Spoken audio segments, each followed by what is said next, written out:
hello. Oh, wrong screen. Hello. Welcome back. Howdy.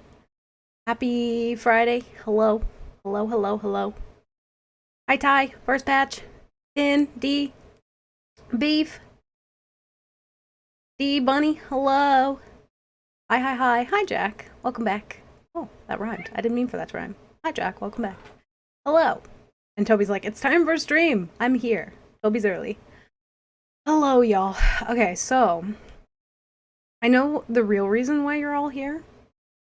Um, and I support it. I have my Madrinas today. Hi, Beef. Hello Coda. Happy update reveal day. Happy update reveal day. I'm excited. I'm a little bit nervous because I don't know what it's going to be. I haven't read anything. I've stayed off Twitter. Also, Twitter is like a dumpster fire right now. But I've stayed off Twitter. I haven't really tuned into many streams unless the moment that I hear them talking about something, I just X out. I'm like, no, I don't want to know. I don't want to know. Oh no, Ty. What have you done? Okay, Toby, get some treats. Can't wait to see what you think of today's Sea of Beef stuff. So, I'm wondering how many of you already know what it's gonna be. When is Twitter not a dumpster fire? Well, it's particularly smoky the past couple days, that's for sure.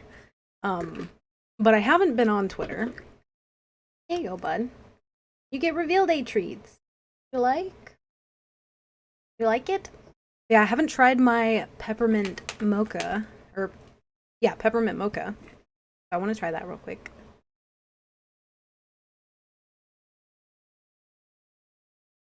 Ooh.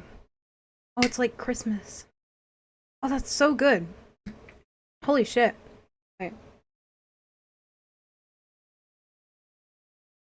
Ooh. Oh, wait. That might take over some of my top spots. Oh no. I'm gonna have to think about that. That's really fucking good. I wonder how that would be warm too. I don't think you can warm it up, but that would actually be good warm. Oh, you already know? Okay. Me, Beef, and Niggle chatted on Discord through it? Okay. Gotcha. Your cat is beautiful. Toby says, Toby, you're beautiful. You're beautiful, Toby. Alright, we're gonna watch... The video's pretty long. I will say that. It's pretty long. We're gonna skip some parts of it. I've already, Beef timestamped it for me. So we're not gonna watch this first bit, because I'm pretty sure this is just about the adventures, which we lived through it. We don't need to go through it again. But we're gonna watch the rest of it. I believe, first off, it's gonna be the reveal of what happens, like the adventure results. Let's do it. New curse ball named the McCloud blinds the crew with smoke. Oh shit. I love it. Hello everyone, I am John McFarlane, Head of Hi, Creator John. Engagement here at Rare, and this Love is John. the Return of the Damned results and Let me just say, season... real quick, those headsets that they keep having on, I'm really hoping that they've like tweaked the audio of them, because do you guys remember, what was it, the Orb? When they had the stream for the Orb?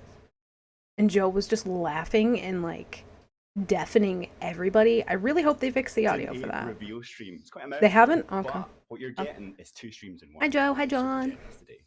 So I'm going to run you through what to expect from the stream.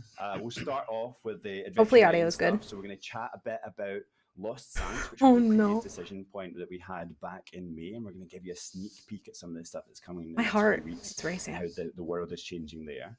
We're going to talk a little bit about adventures and where we are and how we got to where we are.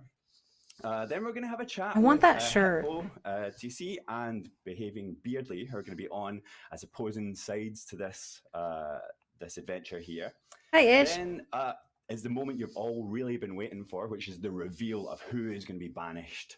I wanted to bring the open mic And we're going experience to take a look history. at some data. I know we all love data. And we all I love numbers, data. So we're going to take a look at some data from Data. your play sessions to see how you played throughout this. Do you guys say it data or data? I need to know. Adventure, and then get some reactions from our creators there. And then after that, we're going to take a quick break, and then we're on to kind of hiding John's face. Oh, I am hiding John's face. You're right. I don't want to do that. I don't want to hide John's face. Wait. Maybe we can, hold on. Maybe I'm John. Maybe I'm John for today. Where can I put me that I'm out of the fucking way? I guess I'll put me here. I think I can go there. Kota John. Hmm. You say data? No. Yeah, it's data. Okay, let me fix my other thing. Oh. Uh-oh. I'm breaking stuff. Oh. That's not what we wanted. Why is that not? One sec, y'all. Bear with. Actually, you know what? Hold on. Let's move this here.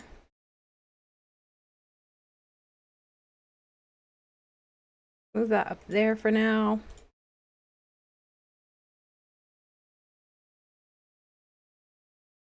Okay. Boop. Super exciting. We're going to show that content update trailer, the premiere of that. We're going to chat with some of the devs that I have here and what to expect from Season 8. And then welcome Hitbo TC and Beardly back onto the stream, and we'll get their reactions. And then we're going to take some of your questions from the chat.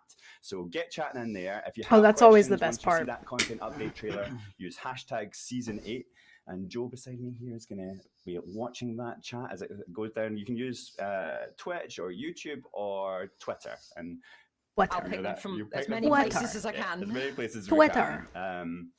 But CD. I'm sure you just saw, if you tuned in before there, we had... What are you doing in my laboratory? Recapping what was happening between Adventures 1 and 9, showing a catch-up there, if you want to get caught up with all that lore. The sniffing is the story highlight. beats. But right now, we're going to dive straight in, and we're going to meet some of the motley crew that we have. Oh, on the other sniffing side is a here lot. facing me. So, here we have Joe Neat, executive producer. Should I say something? Hello, everyone. Yeah, great to be here. Look, we've got little name tags and everything. Yeah. And then they go, and go off the screen. It's really cool. Oh, I didn't time it well. And we've got They're always Nick so Chapman, giddy. It's so creative cute. director. Hello. And I'm also joined by Andy Preston, senior Right. designer. And we've got on my side here Joe Clifford, who is a senior community manager. Hello. They sort it later. Okay, well. You can't see me there, but No, I did a wave at everything, and there was no cut. You're very happy, Joe. There you are. So, I without love any them. further ado, we're going to jump I love straight into Golden Sands. Yeah, Joe's a So legend, that was the Tim. last decision sure. point. I know why everyone tuned in to reveal about this one, but we're going to go back a little because there's been a lot of stuff happening there. So that was back in May, and the community had to choose either whether to save Golden Sands or ruin Golden Sands, and much to dismay of I'm Joe, so they nervous chose about to this save The part. chagrin. Yeah. we did triumph, and Golden Sands was saved. No, So- Ty. Mike, Yes. what has this meant for how the world has changed moving forward? What is the decision point, mate? Like, what is changing? Are we talking about Lost Sands now? Lost Sands. But Lost Sands specifically. So again, that was all about Merrick being the hero, stepping in to save a beloved location. I mean, Golden Sands is They all speaks talk to with a their lot of hands, it's so players cute. in the community. It's one of their favourite outposts. But this was really a battle between, I guess, the forces of good in the Sea of Thieves, represented by Pirate Lord and by extension Merrick and Bell. Joe looks so And of course, smug. Our ultimate bad guy, which is Captain Flameheart, but really centering that battle around this beloved location, Mm. this pirate paradise in the Sea of Thieves. That's why he looked smug. He was thinking so about doing that. It's really about this battle for this territory of this location. It's really thrown me off, by the way. I might just embrace it. Dang it. I wish I would have known. I would have made one of When we those. planned this out, Out of some we foam? saw this kind of feedback in the community around the only way to drive meaningful change was to kind of abandon Golden Sands. And in our plans, we had these quite elaborate kind of branching paths laid out in terms of what Golden Sands would become, whether it was saved or it was ruined. And I know we're going to show a little bit later in terms of, because of that decision that players made to save Golden Sands and ultimately Merrick and the pirate side winning, what that now means for Golden Sands. And there's some big changes coming, and some of our players might have seen some little clues in the world, but it's going to mean meaningful things for the future of the game. Yeah, I think we can probably see a little bit of it now, if we've got that there. But there are, yeah. So, can we talk through? Oh, we can probably see a little bit of that now if we can get that up on screen about some of the changes that we think are going to happen there. Like, what can players expect to see over time? Yeah, so this kind of battle for this territory in the Sea of Thieves. I mean, we said, you know, when it first played out back So much sniffing. back in the live stream, which was He's pulling it away. what is the Pirate Lord going to do? He knows. Now that his side has won and this attack has been foiled, what does it mean for the future of Golden Sands? And as players will see on the screen here, what the big change that's coming is that Golden Sands is no longer going to be God. Golden Sands is going to be our first pirate port in the Sea of Thieves. We always talked about the idea of the Golden Age is still to come. And through these adventures and these decision points, players are going to start to see this play out in real time with these big changes coming to the world. And this is the first time we've done this, but this is this location. Look at that. Oh my God, I feel like I'm at Disneyland and I've never been before, but look at it. Dude, that's so fucking pretty. That's like, why is the game prettier than real life? Explain that to me. Why is it more beautiful than real life? They like do the wonky shit so well, which is so fucking cool. Like I was actually thinking about this because Impetuous is like making his own world in Rust. He's making his own custom server, and they have a lot of different like designs or little patches of the world that you can just copy and paste places. But it like made me think about Sea of Thieves and like you can't really copy and paste anything like world assets or anything because they're all just so like different and like every tile has its own like little wonk. It's just so fucking cool. Dude, honestly, if this is what they're doing with Golden Sands, like I think I'm happy we saved it. Fundamentally this is obviously work in progress. We saved it. Jump ahead to what's coming later. We did that in the year. for sure. And it is work in progress, but our team is so passionate about this because it gives the location so pretty. Such a different feel. So being here, walking Charles around, Dickens' A Christmas Carol, seeing all the shops are different, it feels so different. Pretty. You've never seen anything like this in Sea of Thieves before. So just so excited to see this so roll out in the coming months. If it's not going to be an outpost and it's going to be like this own little hub, like I'm not no thanks to you, Queen of Kegs. I helped a little bit. I had to do one side, so like my efforts counted somewhere. Put a lot in delivering Merrick those supplies. Well, you know what? I don't know what the alternative would have been if Golden Sands would not have been saved. And that will always, like, curiosity, I will always want to know what that would have been. But, like, if this is what we get, this is pretty fucking cool. Like, this is neat. And, like, this right here is exactly why, like, all the people with the tinfoil hats on who are like, oh, they just predetermined, you know, what's going to happen and the adventure is, like, you know, set in stone already. It's like, this has taken them some time to do. We did Golden Sands, like, how long ago? You know what I mean? All those rum bottles paid for that? Yeah, Merrick drank his way to saving Golden Sands. I'm taking this as Coda saying we were right. You know what? I can admit where I was wrong. And since I don't know what the alternative would have been, I think you're right.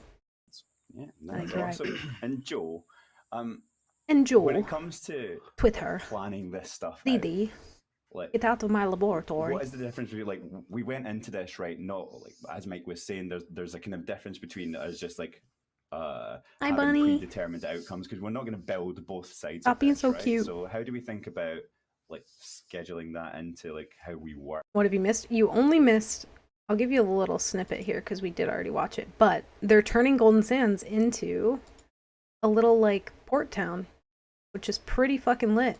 We don't start work on the port prior to this, right? So how does that whole section work with the I production love to think like, or that you Hey, think I know Dee. the level of detail. I want to hear you answer it. Yeah, but like Mike said earlier, we have two parts very much planned out, right? And we want to do something where we can quickly start seeing progress, but then we know things are going to build up over time, like you see with the port itself, right? But we have to be sensible as well, kind of with that, right? Because going and building two Upgrades, parts people. completely and then kind of junking one and throwing it away, like, wouldn't be the most sensible thing to do. But we want to absolutely make sure that players' choice is really reflected in a kind of meaningful and kind of powerful way, right? And a permanent way into the Sea of Thieves, which is what we love about these decision points. So yeah, so we always have the two parts kind of planned out and what could potentially I happen. want that shirt. And then, you know, we have to go lean into one, but, you know, based on whether the decision was right or the decision was wrong. He's still so bitter. He's so bitter. but it's really cool to be able to do that, right? It's so exciting to have that opportunity and to listen and to not know, right? To have to plan. It's really unique. No worries, D. Thanks for hanging out. Have fun with the friends. But yeah, Play it's just really Pokemon. exciting. I love it. I love even if I'm not always on the right side of the results. It's still amazing to see how that's kind of come together and to see, like you say, how our world is evolving in terms of the. He's so bitter about it. Such a distinct looking place now compared to what it was, right? If it was pre-planned. And what it's going to become. So. And then Joe. Joe to my Joel. right. What are we Joel. seeing around the kind of what's been popping up? Yeah, in the back in community, some June of that community 10 sentiment around was the Golden Sands, Sands the thing. changes that are there so far. They noticed it instantly when it went in, and you can see the chatter bubbling up and then brewing as it spreads throughout. And they're all like, "I'm going to Golden Sands now. I'm going to go and have a little look." And the theories of what's coming, because up until this point, it's only been a little bit of wall over here and a little bit of something over Wait, here. is it? And they're now seeing the consequences. Is it fully like that in game right now? Like right now? Actually, I didn't. No, it's not. Okay, I was like, wait. That choice that they made, and they're really running with it. And I've just seen chat absolutely having a moment as they can see where we're going with it. They're absolutely having a nice little hype moment over it. Or And Joe again, I having to love manage these that decision points, chat. They really grasp onto them. We saw when we announced Return of the Damned that they all wanted to choose their side right away. They were all choosing their faction right away, and they all want to show their allegiance in the game of who they're going to side with. Yeah, that's all. And talking about Return of the Damned, I think that's a kind of good segue into some of the questions we can go from here, because I think kind of setting the expectations of the type of changes and the scale of changes we expect from that, and obviously the time scale that those are on. Joe, can you tell, first of all, like we'll kind of slightly reset. Well, chat was upset about Joe sniffing. Here, Return of the Damned is the first thing they've seen. They've joined in for the Decision Points adventure. Like, It's allergy why season. did we choose to do adventures? Now that we've kind of like 9 adventures Leave her in, alone. Are they working exactly as we expected? Why did we choose to do them? Yeah, so obviously we switched to seasons, I think the year before, right? And we had that kind of regular release of seasons where we wanted to evolve the game, bring in new mechanics, bring in kind of new features and just new ways to play within Sea of Thieves. And we really saw opportunities within that to give people regular kind of cool things to do, basically, in the kind of interim between seasons, but also really leaning into the growing lore and the growing story kind of within our world and that world changing and evolving. And so allowing players to kind of be a part of that and to see that kind of happen and see it play out, but also then to be able to influence that at the certain points with the decisions. Feels like just Christmas. felt like a really cool way to kind of I'm so cozy. a really cool thing to layer in on top of what we were already doing as part of Sea of Thieves. And not obviously as we go through this, there's loads we can learn, and we're always learning. We're always looking at feedback on every adventure, whether it's how we're implementing them. I was just about to say this guy's like, he's stretching and everything. They need to give them some better chairs in there. You know what I mean? Let Andrew be comfortable, like what is this? This is like a lawn chair. Kind of different. My guy types needs and back styles of support, dude. gameplay He's and struggling. the story I'm and struggling looking at everything. him. All of those kind of things we take a lot of lessons and from. Better chairs, We had a dude. big session a couple of weeks ago where we were And better mics. lots of post-its on a board, right, and going through all of the different perspectives. And that will kind of fold into almost like the next phase of adventures of how we go and kind of continue to iterate and grow. Yeah, and that actually leans very good into my next question for you, Mike, which is some of those learnings, if we apply them directly to the kind of decision points, what we saw with Lost Sands versus what we're doing with Return of the Damned, I mean, they're very different. Yeah.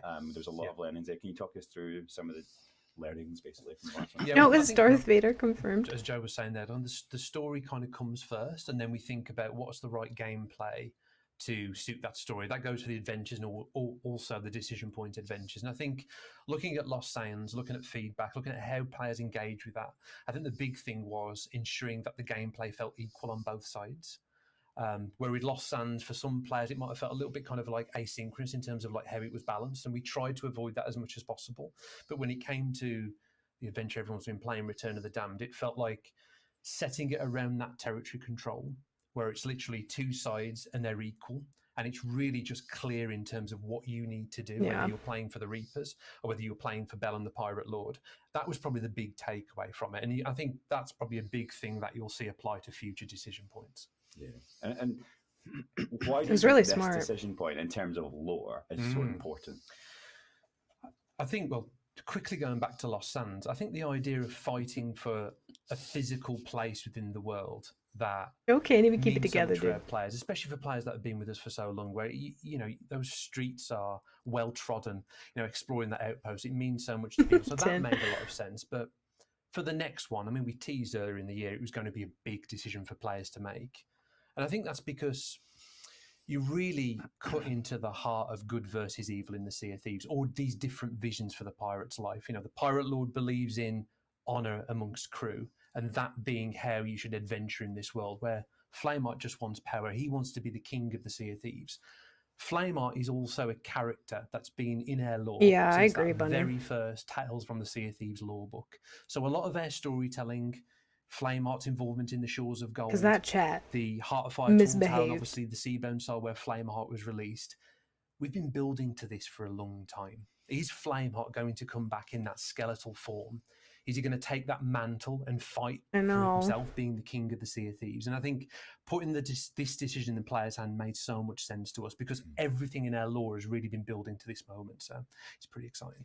So talking about that, can we go around the table here and get alignment? It's on I think we've already Lagoon of seen some Whispers, the things Shan. here, but like, so Andy, with Umbra. I'm gonna have to go for Flameheart on this, not just because the beard's in front of me. But I just think we've seen some cool adventures with Pendragon. We've obviously seen some tall tales with Pendragon as well. It's obviously a beloved character with the community, but I'm desperate to see Flameheart return in all his glory. So yeah, I think Flameheart for me. Yeah, there's Umbra in the background doing her thing. This time it's a little bit trickier because, like, you can imagine how these two potential decisions would play out, and we've had to plan that out. So both of them are equally fascinating and interesting. So I think I like the idea that players would fight to save Pendragon. So I'll go with that predominantly, but even if it is Flameheart and Flameheart is the victor here, like it's going to be a thrill to see the bad guy back in his pure form. Oh, I That think we really can... suits you, by the way. Does Yeah. It does, yeah. It's a good Nice, look. really It nice. is. That's Nice, a good nice. look. Yeah. Be more pirates. I think he should grow that out. Looks like a nutcracker. Well, So I think we can guess. I'm now Team Pendragon after that. But They all need to That's grow their only how beards he's out. but yes, but I know I am obviously Flameheart as well, just because he has better one-liners, and he's a bit more annoying. Which is, I like to think I embody Captain Flameheart as part of the studio. If it's just Joe as a big head in the sky. It's the next decision point, me or Joe. God, they're so loud. Hopefully audio's good, me compared to them and Like everything. Mike, I struggled with this one a little bit because I'm a Reaper at heart through playstyle, but Pendragon's just been with us through so much that I went for Sword and Staff. Oh, wow. Nice. Wow. I'm definitely Flameheart. Yeah. I just want to watch the world burn. It's chaotic. Yeah, if that's Yeah. basically. Team Joe. That's what. Okay, cool. Well, we've got folks from around the table here, but we did promise we were going to get Hitbo and Beardly, because part of our the campaigns that we see. I love that on, transition too. On our, I want something like thing here that. Is that Really cool. we are? Oh, sorry. And like, I get distracted by that. the little starting screens that they do, the little screens like this, like I want one for like the start of stream so bad, with like little chibi mermaid Coda just swimming around a shipwreck, you know, collecting trinkets and baubles and putting them in a bag. I think that'd be great. Just It looks so cool. I can see it on my left here. It's so shiny. Yeah. Yeah, Part of Tin, it must be so campaigns fun we to see work across our there. Social media are driven by. They're like our family, you can partners, tell. And so we chose two folks from the community, two partners from the You community. could record who one, yeah. Embody each side.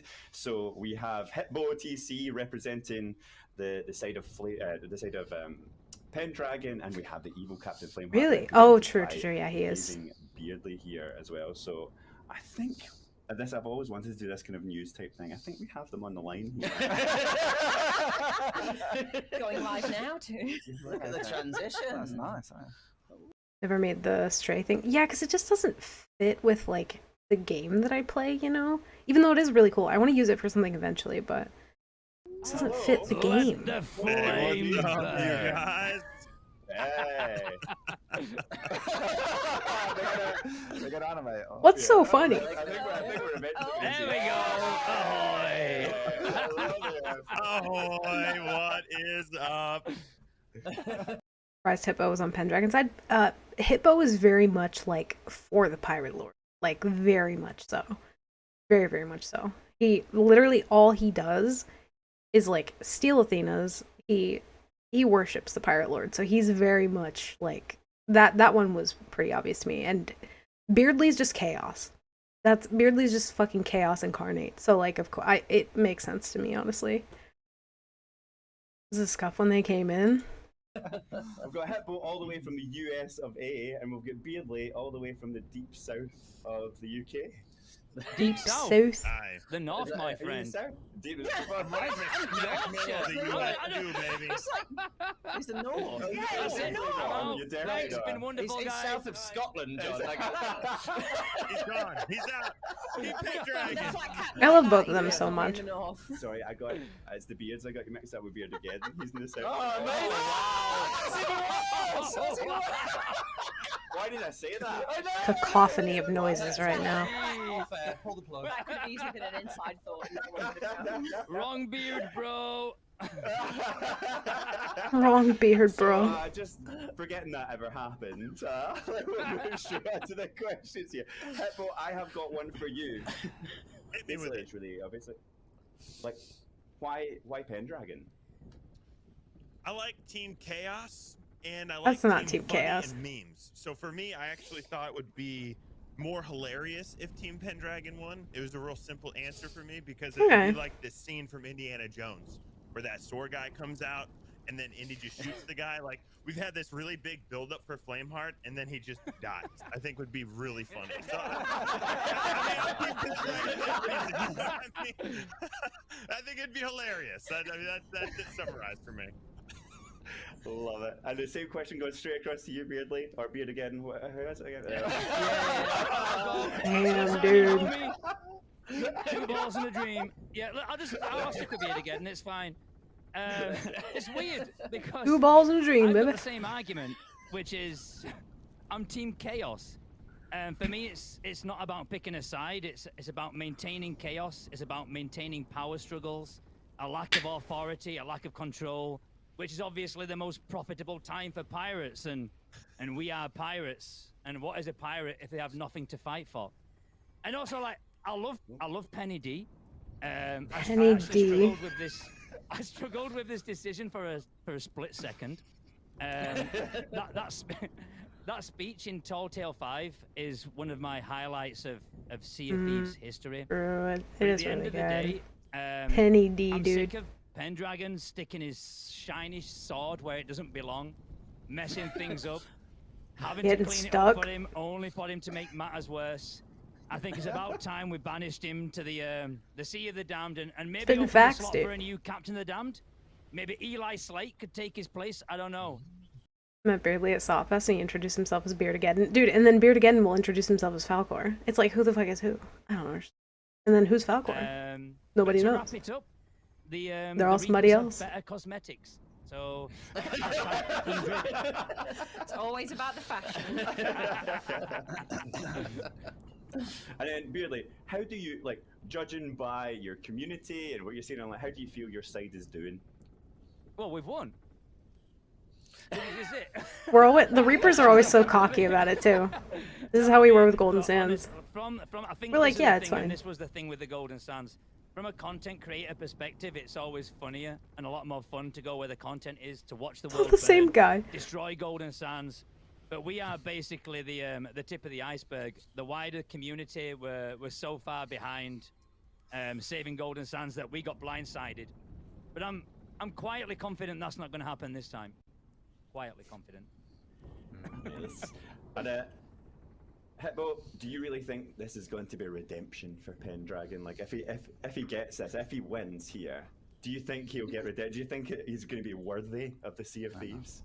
No, he's gonna mess it up again. He goes. That's our boy. Are we going to abandon Pendragon just because he messes up like 8 times in a row? I mean, maybe. Triangle. I don't know. I don't know. He'll probably mess it up again. But I'm on that side of it for sure. We should remove his sword. Give him no ability to ruin anything. You're too sweet to me. You know, at least give the guy a chance to redeem himself, and then take the sword. Yeah, you know? it's all the same guy, and he just uses Snapcam filters. To Bell or something like. Just Why they never stream at the same time? Like have Bell take Pendragon away and like have him go get in the tavern somewhere at the Pirate Legend hideout. Love it. So while you have an open mic, Unmod Pendragon. You want to ask the folks at the table here? Hi, Captain. Adventures. Do you have a question? Anything that's burning? I mean, one thing that I'd love to ask is that kind of comment that I just brought up, which just came to me now, is if Pendragon got banished, would Bell be looking for a potential new assistant? And could we come in? Eli Slate for me is the most underused. I mean, I can and fill in amazing if Bell character in needs, CFP. you know, a helping This is the guy hand. that took You know what I on mean? Grey Marrow single-handedly. I'd love I'm to willing. see him come and fight the I'm cause willing. against Flameheart. I thought you were putting in your own application. Yeah. I thought that's where you were That's going what with it that. sounded like. Is there a potential slot here for? You know, Yeah, What time do you JR. call this you know, the JR? only question I You've would missed have, but everything. I'll go ahead and answer It's that one. over. Sorry, I didn't realize. It's already over. So excited to answer the question. Okay, go ahead. Thank you, Beef. Thank you for the 100 Like biddies. Pendragon, you know, That's not messing it up. too Okay, far sorry. from the Yeah, truth. they are such good dudes. Honestly, it just like it warms my heart even like watching this and just like having like the little lanterns and the little candles and like just chilling and like hanging out with you guys while we watch it, because it's just like what a fucking community, you know what I mean? I feel like that all the time, but also when I watch like how hyped people get about like their reveals and stuff like that, like it just, man, it just warms my Yeah, heart. so I love it. yeah, if that were to happen, Makes me Pendragon very would vanish, happy. yes, that there would be, he'd be out of action for some time, and then there'd be Oh, I a believe it. place to be filled. Not saying that would be Eli Slate, it could be, but yes, Bell would need new allies for sure. Would the tale be called A Clean Slate? Oh. When the adventure when he comes in, let it be that. Clean shave is what it would be called. He shaves as part. Yeah. It's like he's got a literal and It's good. Oh, I believe the chat was a shit show. It always is. Man, my only question is probably a bigger question to ask, but the adventures for me, like watching the beginning of the stream and just seeing all of the cinematics and then remembering all of the stories that we all went through, I would just love to be able to like replay those at one point. I know this is a crazy question. You don't have to answer. You can just say, "Hippo, you son of a gun, stop it." But I'm asking it. It'd be great to be able to like go back and play adventures, maybe turn them into a tall tale or whatever. But I know for me, that'd be super fun.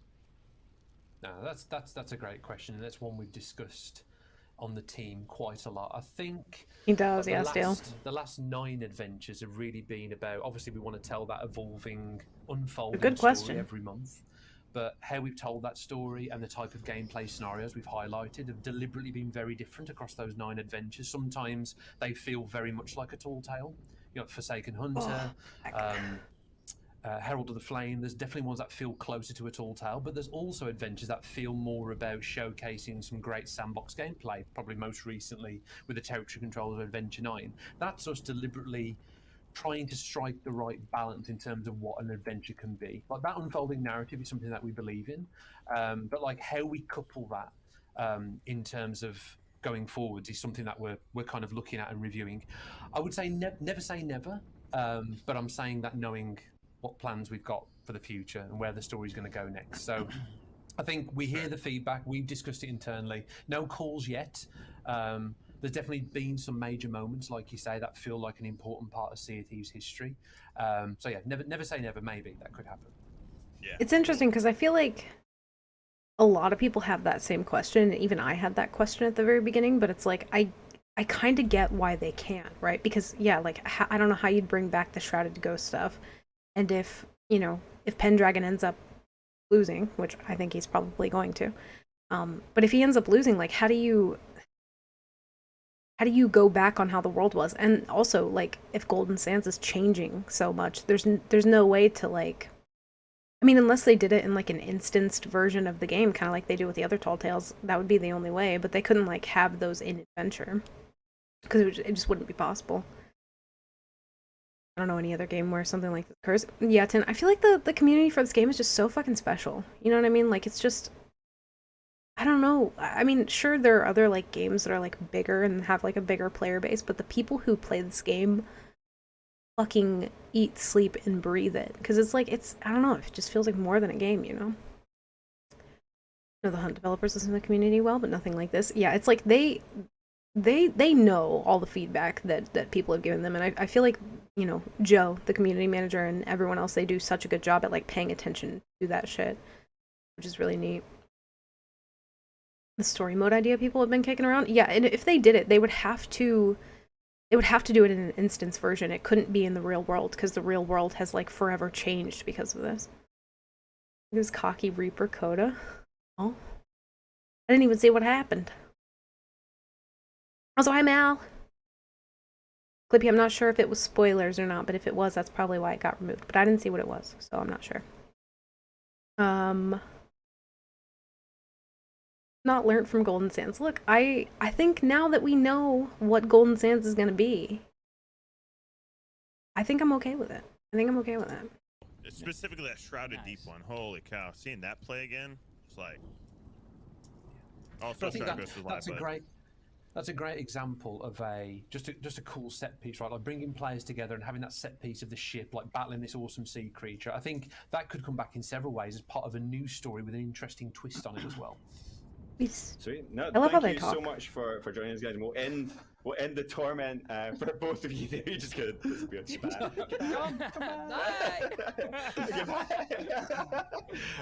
But yeah, no, thank you for joining us, and we will end the torment. They should have for made you the here, both. transition Like, you, Pendragon the sticking audience, his sword in the everyone sitting painting to around get this rid of table, him. And Pendragon and Flameheart. I thought you meant the torment of them being on this. When are they gonna tell me? I want to know. I thought that was... I get it now. So It does. It looks so good. So obviously we're gonna reveal who got banished here, but afterwards we do want you to stick around, because afterwards we're going to be talking through some of the data from what you've been doing, like some of the kind of cool things you've been doing within the game, and show that. But also we're going to be talking about season 8 and all the cool new content coming with season 8 and Tuesday next week. So this is the moment you've all been waiting for. Yeah, they're gamers. They're socially awkward just like us. Who do we find out? Who has been banished? All we're doing is winging it. For all eternity? Eternity? Let's just commit to that. I'm going to commit. No, it's already gone. Love how he speaks. So it's like, can Pendragon finally redeem himself? Or will Wait, before we get too far, hold on. No, it's already gone. Some of the kind of cool things you've been doing within the game, and show that. But also we're going to be talking about season 8 and all the cool waiting for new something content coming with season 8 and Tuesday next week. They're all so awkward, yeah. So this is the moment you've all been waiting for. Who do we find out? Who has been banished to the Sea of the Damned for all eternity?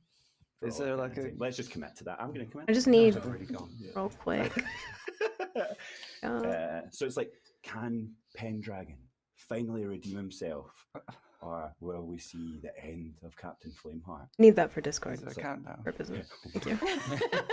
Will we see Flameheart walk the shores of the Sea of Thieves again? Will we see that happen? Oh, I'm awkward sometimes. Big same. Bump the video audio. People told me it was fine. What do we think? Need to bump it up a bit? Compared to my voice? your hard work. Me talking, them talking. To this point. Increase it? Okay. I was told it was fine. Bump it up a little bit. It's like, but one side. Hopefully it's good now. Has worked harder than all the others. I'm just nervous for How many more Smith. caps comments you getting in? They're all raging at John specifically. Your decision will affect the future of Reel him in. the John is Sea so intense. of Thieves. Roll the video. Twitter. DD. Oratory. Yeah, they gotta build the tension. DD. So cool. I love their like transition screens, man. They're so fucking pretty. Get out of my laboratory. I don't know why it's stuck in my head. I think I saw a TikTok that said that, and now I can't stop saying it. And he reminded me of Dexter when he said, Twitter. This is neat. It is neat. Really cool. Man, they're so fucking creative. They're so creative. Other games just feel so, like, linear and dry compared to this one, you know what I mean? Like, so much, like, heart and creativity behind it. It's just wild. Is this just, hello? Wait, did I skip something I wasn't supposed to? Is this the reveal? Like, does it eventually land on... Maybe I'll just wait. I'm being impatient.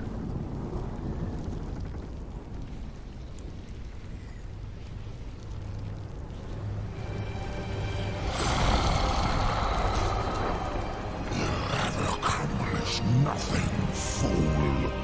The Sea of Thieves shall quake at Does that mean? return. Oh shit! I didn't know if that's what that meant or not. Oh shit! Yo, you better go like fucking fortify Golden Sands and just hide there. Cause we coming. So there we go. Flameheart has won. Pendragon has now been banished to the Sea of the Damned for all eternity. Farewell, Pendragon. What's your thoughts? What's everyone's thoughts? Andrew. I love Andrew so much. I'm not sad. I'm excited. I'm excited. I think hell yeah, Pendragon, one of my favorite characters. I think I totally agree with Behaving Beardly there in terms of like the impact of that character and all those emotional moments. Shit. But I think shit. Sea of Thieves getting back Captain Flameheart in his true form is a pretty exciting prospect. So I'm happy. Jesus. Andy? Very exciting. Love that video as well. Arnbone, On that. Dude, I can't even. Arnbone, thank you for the 25,000 bits. Jesus fucking Christ, dude. I never even know what to say to you, man, but thank you so much. Holy fuck. Arnbone really likes Flameheart. Dude. No fucking words. Thank you, man, for all the support you've given to me in the stream. I have no fucking words, dude. Like, it means the world. Thank you, man. Fuck. That's a lot of biddies. Fuck, dude. Thank you. You're fucking insane. No, yeah. Actually insane. Quite relieved and yeah, excited for the future. Yeah. And Joe? I didn't know numbers went that high. I didn't either. Straight into that, and then again, that was like. I did forget it was 40 seconds. Maybe we should put my minute that as I They're was just like laughing, and I don't even know at what. Arnbone, thank you, man. But yes, no, obviously I'm moderately pleased by the outcome, but no, I think it's great. Obviously, the community have spoken. And I can count to 10 or 20 with my realised the toes. error of their ways from the last decision point. So before we, sorry, Joe, I forgot about you. Getting your reaction here, because you're sitting right next to me. Just forgot about me. So, yeah, I'm excited, to be honest. I'm really excited to see where this will now go. Disappointed, yes, but we saved Golden Sands. That was, can't win them all. One for that team, to be honest. They're laughing at how long the video was. I'm just on a losing streak. That's it. You're 2 for 2. Sorry, they're just laughing too much, and I'm broken. I know, I am very sentimental. It just, yeah. But yeah, we haven't seen yet Arnbone. Fuck, dude, that broke me. I just need a moment. I'm fine. You're fine. I'm fine. Don't make me ban you. Oh.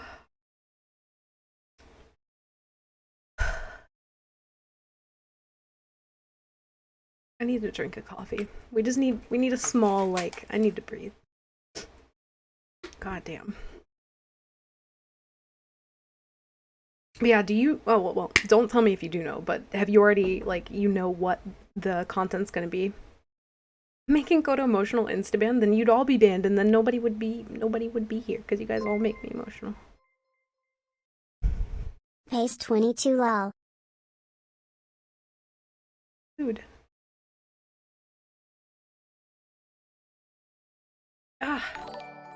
think you just like to see me broken. Fuck's sake. Also, Clever, welcome in. Thank you for the follow. Armbone, thank you for the 10,000 extra fucking biddies, dude. Thank you for supporting the stream and me.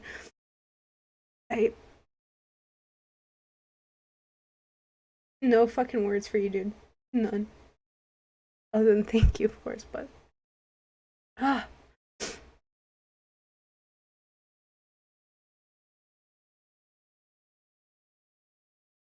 Sorry, I'm too emotional. I need to know. Okay, I can't match Arnbone's level of money, but I can give this much. Mwahaha. Flameheart for DA win. Why are you like the small cat in Emperor's New Groove? Funny, you don't have to do that, dude. Jesus Christ. I think once a certain limit is reached, you need to tap dance. Only if it's tap dancing to Avril Lavigne will I do it. I don't care. Go to Bunny. Thank you for the $50 fucking tip.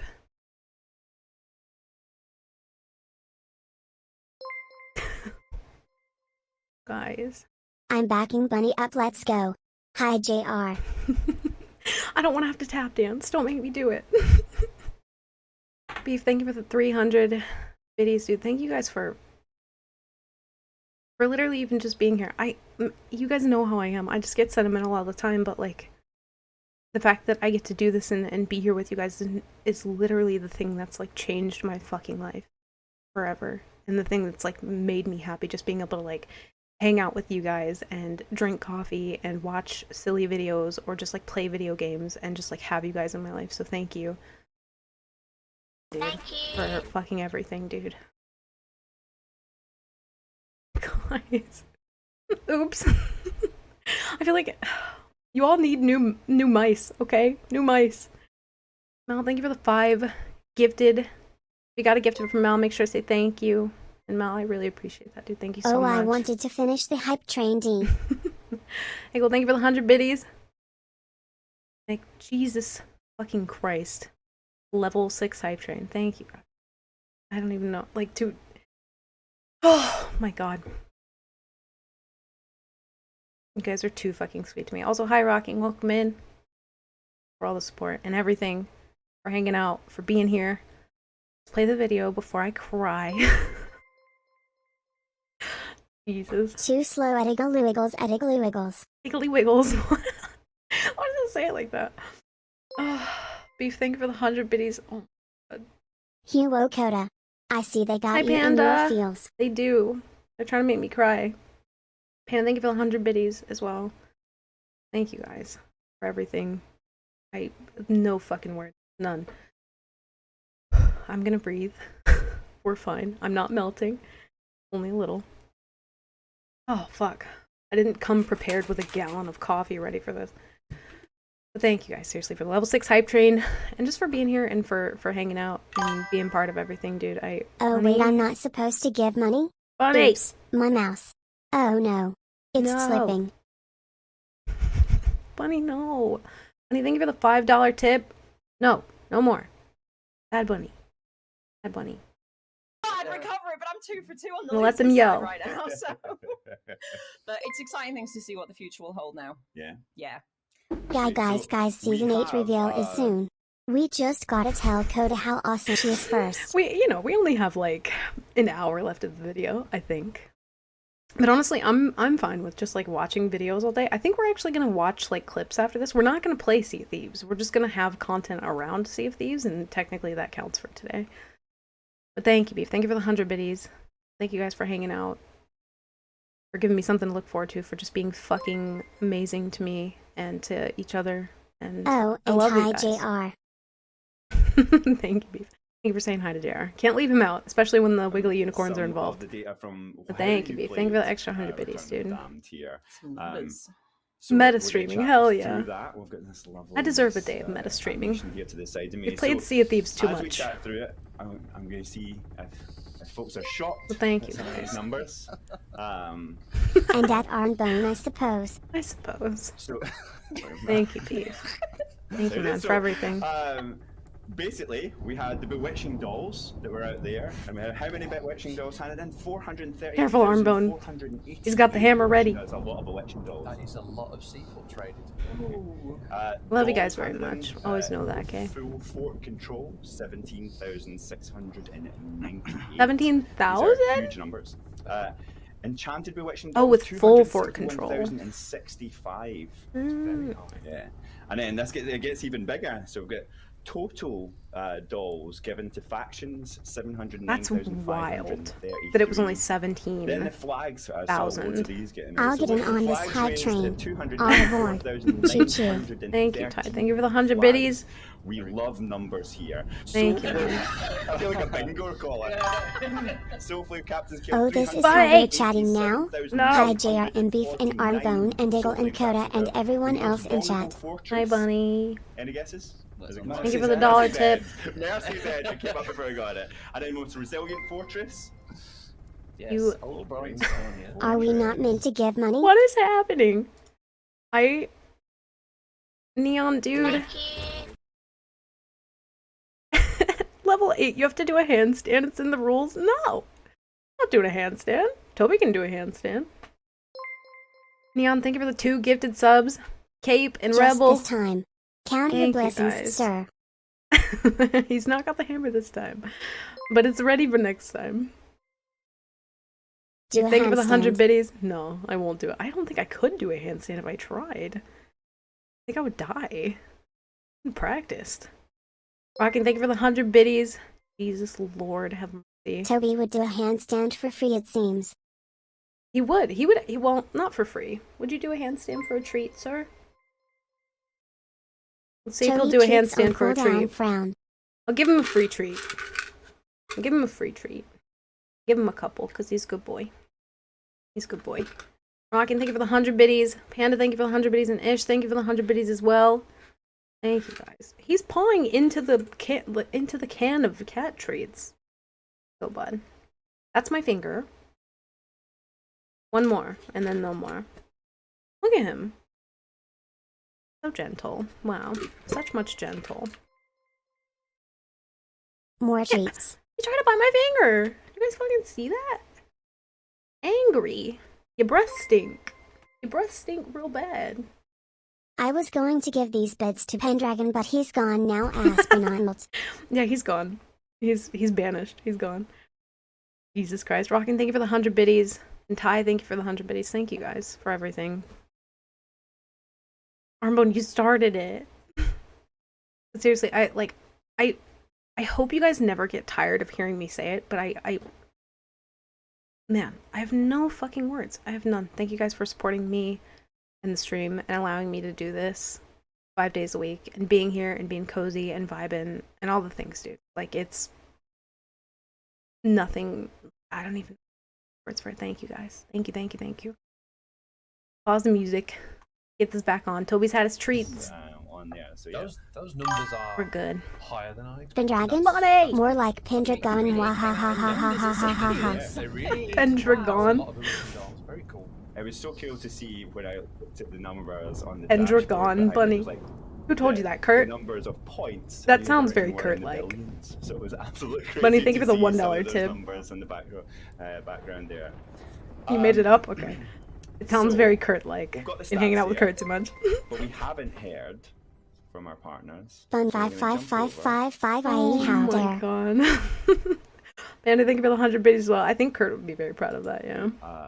Hitbo and Yeah, it is weird they here didn't give us the before we score take a stats short too. break. Wild. So we're gonna hear Also, from hi, Hitbo and Polly. Beerly, but we are Hello. gonna jump straight over after we hear from them to the season 8 stuff. So Now I just please wanna know stay what's tuned. gonna We're happen take a with, quick like- break in between, but please stay tuned because we have got lots more to talk about. Oh, he's like, okay, we're season gonna 8. take a break. Got it. But for now, I think we're gonna do a lovely little panel. That'd have been nice to know a second ago, John. Miss Click, please ignore. Hi, Beef. Oh, hello, hello. Can we hear you? They are, dude. Let the flame burn! Prevails! They're so loud. There they are. Jared, thank you for the $25 tip. Absolutely insane, dude. Thank you, Captain, for all that you do. For keeping me afloat. I appreciate it. And Panda for the 100 biddies as well. Maybe back later. I'm gonna go for now. Much love, everybody. Much love, dude. Thank you for being here, for hanging out, for supporting the stream. You're home, right? I think you're home. But I hope you enjoy your days off. Hope you get lots of Sea of Thieves in.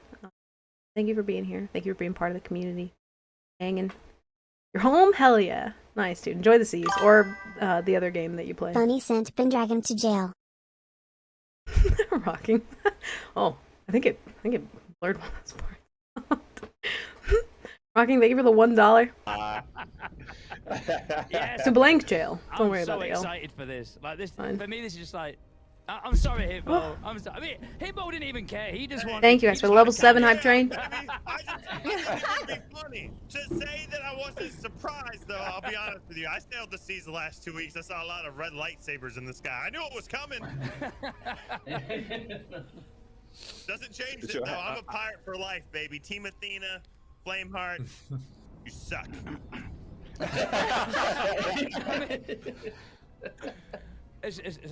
All these biddies giving her the Order of Souls curse. Just Athena chests in this game, but we'll brush past that.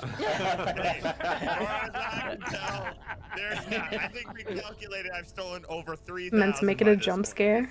Oh, I'm sorry. Wow. All right, boys. All right, guys. Seen your portraits. There were a lot of red lightsabers, yeah. A lot of them. Hi, Toby. I love it. Honestly, so, like, yeah. So, what are your kind of final thoughts on this? And I know you're going to send us out here. Hell yeah, beautiful emotes. I'm just Love excited for the opportunity to see what's going to happen, having an actual physical fight against Flameheart. I mean, I'm fingers crossed that we get like a sword fight, like an actual sword yeah, it fight did feel like against Reapers Flameheart, were gonna because I win think, the whole time. Sword combat is quintessential to a pirate experience. Yep, there you go, Sword Lords for life. But no, I would love to have I'm just excited. I'm an ex-Sword Lord. I'm just excited to see what happens on a lore perspective. I was a Sword Lord for 3 years. Okay. And is the Warrior Ancient going to come into this as well? And what's going to happen there with that? I'm super excited to see all these clash. To be honest. Yeah, I'm with you on that one. I think in the next 40 minutes might need to run, but no worries if not. Again, will be great. We have about 40 minutes left. Over the years, we've had a really big build-up for this moment. I still think it would be kind of hilarious if he just got banished right out of, like, before he even, got a chance. He's just gone. All right, yeah, Twitter was very vocal this time. I'm excited. Overall, Sea of Thieves has an incredible lore and a deep story to it, and so I think for that, I've always been a fan of that, and I'm pretty excited to see where it goes. So it was a win-win either way. Funnier one way, but it's fine. Could put it on 1.25. I could be down for that. You guys want 1.25? You do that. Anybody else? Objections? Speak now or forever hold your peas and carrots. Cool transition coming up though. Yeah, I won't skip it. Speed it up, Hitbo. Let's do it. You win some, you learn some. You know what I mean? On top of that, and the excitement of this, though, I'm more excited. 1.25 is nice. I like it. With the season 8 trailer and what's coming up next. That was me trying to pass over to Hitbo. Hitbo, take my. I think the bigger issue is Beardly at 1.25. For season 8, okay? Season 8 is going to be amazing. I cannot wait. Hit us with that trailer. Same, Polly, yeah. Smack us with it. We want it. Everyone wants it. Stay tuned, folks. Season 8 reveal coming up next. Masterfully done. I love these two so much.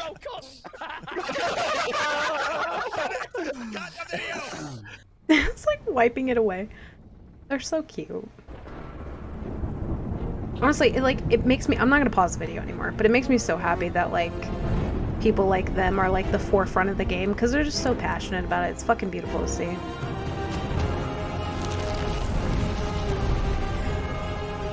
Here we go! Oh my god. Go forth in my name. Oh shit, look at his moves, dude. Fuck it up. Oh my god. You see that move? Okay. But we can skip that, right? We can skip that. Get this little 5-minute intermission doohickey. Daddy Flame. Dude, that was so cool. Wait, I need just real quick. I want to watch that again. Those fucking moves. Oh, shit. My name and burn. Yo, fuck it up, dude. Who taught you those moves? Dude, he's been practicing. You know what I mean?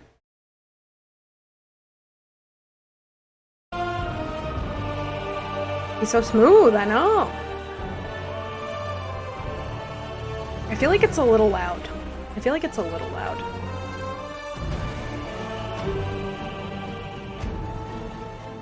But are you ready? I'm not! I'm not ready at all! But I'm so ready. Wonder how Pendragon would have introduced the countdown? Probably just like twiddling his mustache or something. Never know. I'm ready. I'm ready! 3, 2, 1. Beep, thank you for the 100 biddies. I'm so excited. Look at the little Reaper bird. I'm ready Little again, bird. Aspinopog. Am ready. Choose your side. Aspinopog. Get ready to Ooh! It's time to put your skills to the test. In the battle Hi, thank you for the the 100 biddies. Explore thrilling new locations and earn some incredible cosmetics. Whoa!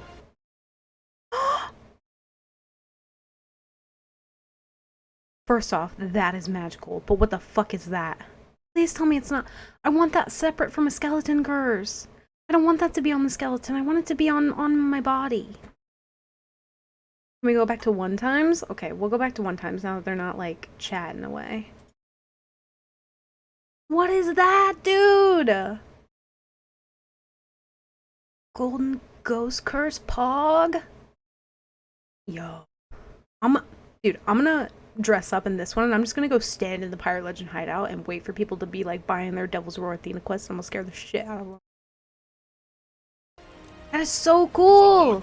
It glows! It's glitter! As we explore the depths of Season 8. Oh. Why is the boat going below water? Why is the boat going below water? Season 8, you'll be able to opt into on-demand PvP combat, duking it out in explosive ship battles that all take place in the shared world of adventure. You'll be adventure. one of 2 opposing factions. The Guardians of Fortune, who are loyal to the Pirate Lord and his allies. They're changing Athena? And the Servants of the Flame. Whoa. They're reworking Athena and Reaper? You can go down there? Crews who join either faction I need to represent them while either going about their normal pirate business or actively hunting and sinking ships of the secret barbecue? New factions? I didn't think that would happen. I'll be honest. Found on the captain's table of each ship, you and your crew can use it to choose which faction you wish to fight for. Whoa! Be warned. By voting to represent a faction, a crew is effectively marking themselves as ready and willing to engage in PvP. Even as the Athena? Wait, but This means what about other factions? That's what worries me a little bit. Because if you're marking, what if you're not marking yourself for PvP? I don't know. We'll talk about that. By ships of the My boat always goes below water. But if Same. you want to go on the offensive and hunt opposing faction ships yourself, then look no further than the war That map is on the cool. captain's table. Use it to see The war map. Then dive below the waves. What the fuck?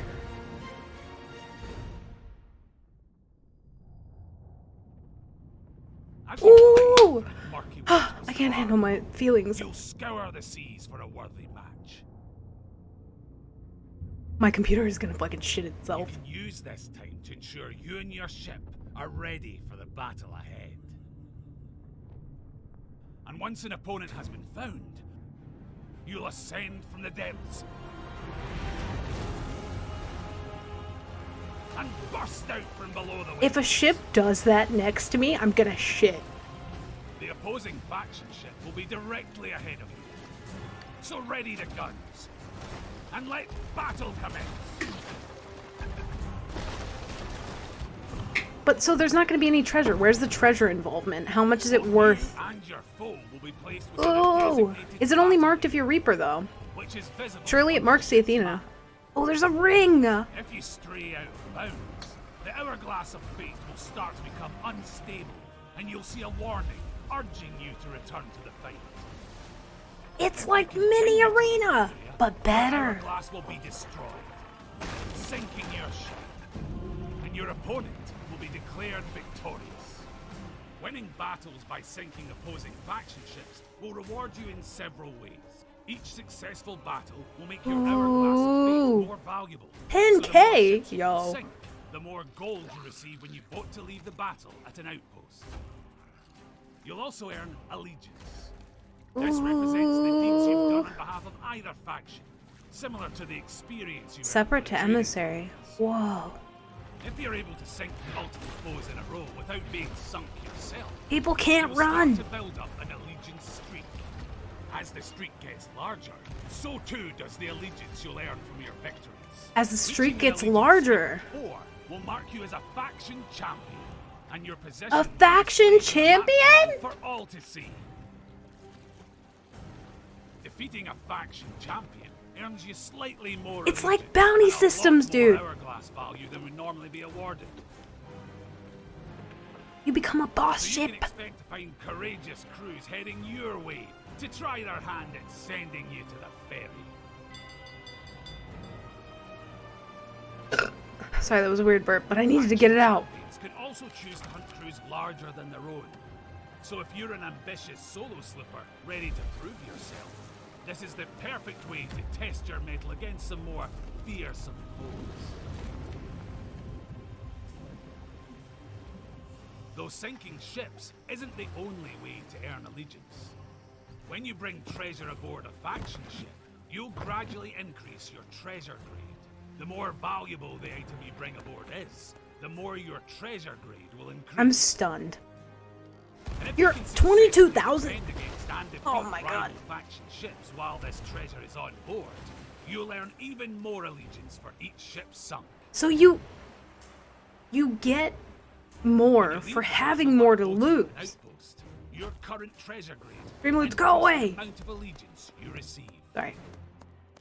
You can even choose to sail as an emissary while also representing your faction, potentially netting. Coda even like match me greater. against a galley? Dude! The higher your emissary grade, the more your hourglass of fate will be worth when you choose to leave your faction. However, choosing I wanna this risk it for the style of biscuit. play will make you an even more I love a good valuable biscuit. target for ships from the opposing faction. So best be on your guard. With Season 8, we're also adding 2 new alignments for the captains of the Sea of Thieves. Complete the milestones to Ooh. unlock more trinkets, crests, and other faction-themed cosmetics. And as you build up allegiance with one or both factions, you'll unlock some spectacular That's so rewards cool. for both sides. At allegiance level 100, you'll also gain access to special faction-only parts of the Athena's Fortune Tavern or the Reaper's Are you- Lair. What So the long fuck as is you're this also a game? Pirate Legend or level 75 Reaper, that is. These secret areas offer a number of exclusive rewards, some of which are literally life-changing. The Guardians of Fortune will grant Oh you my the God. blessing of Athena's fortune. Is Belle gonna be in my hideout? Everyone else get out. Everyone else get out. Allowing you to take on the look of the various apparitions found within the Sea of Thieves. I don't know what to do. And if you travel into the Reaper's Lair, far below the Reaper's hideout, you can take part in a ritual to transform your soul. I don't know what to do with my arms and hands and legs and things. Alive. And prove once and for all that you were indeed big boned. Explore the Reaper's Lair further, and you'll find new characters to interact with, including Whoa. the Bonesmith, who'll allow you to customize your new style with the various bits and bobs befitting a scornful skeletal crew. I fucking can't. With a new season comes new rewards, with over 100 Ooh, I love that levels of shirt. incredible items to unlock. That includes some slick new clothing options. There's even new Kind of like the shirt I'm emissary wearing. rewards. So there's boatloads of shiny new goodies to strive for. Yeah, that's like the shirt And I'm there's wearing. also a new Fun. Plunder Pass, available as an optional Whoa! purchase, I need. where you can I unlock can't breathe. Everybody, calm down. Hey, calm down. There's still so much left of this video.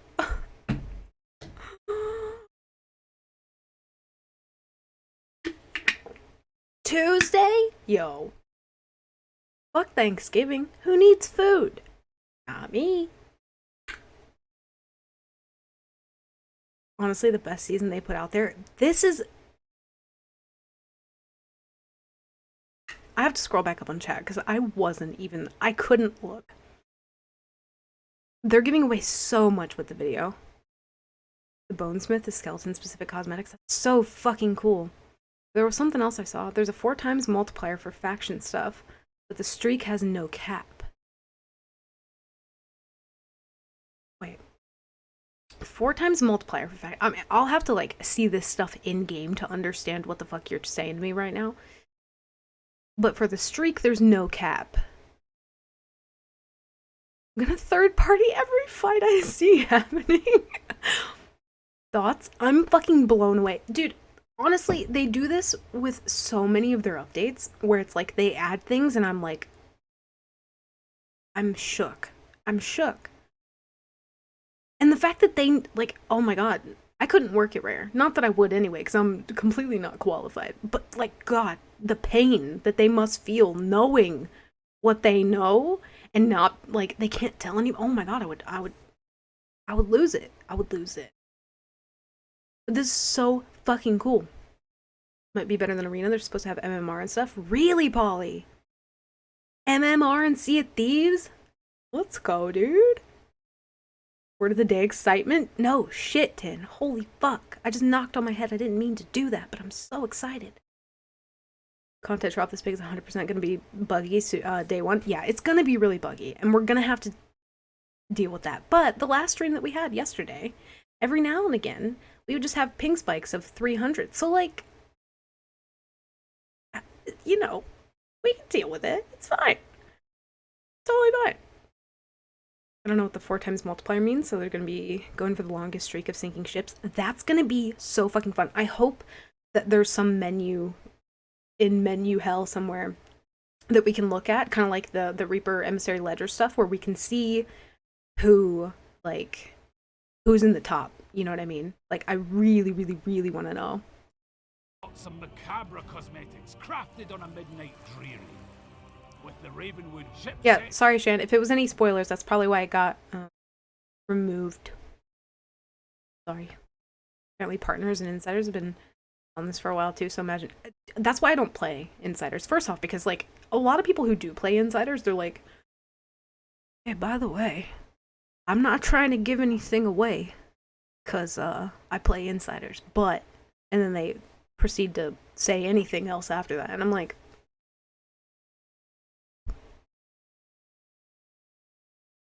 Happy with the idea. I don't expect core mechanic to change, just no hopping anymore. That's going to be the fun part. Like, literally what I've said before, and I'm sure what a lot of people have said, it's not just been me, but it's so painful when you're playing on... Yeah, we're just trying to be careful. So if anyone is talking about, like, you know, insiders or anything like that, we try and steer clear of it because even if you don't say anything that might be too telling, like, it opens up the floodgates, and we have had other people do that before.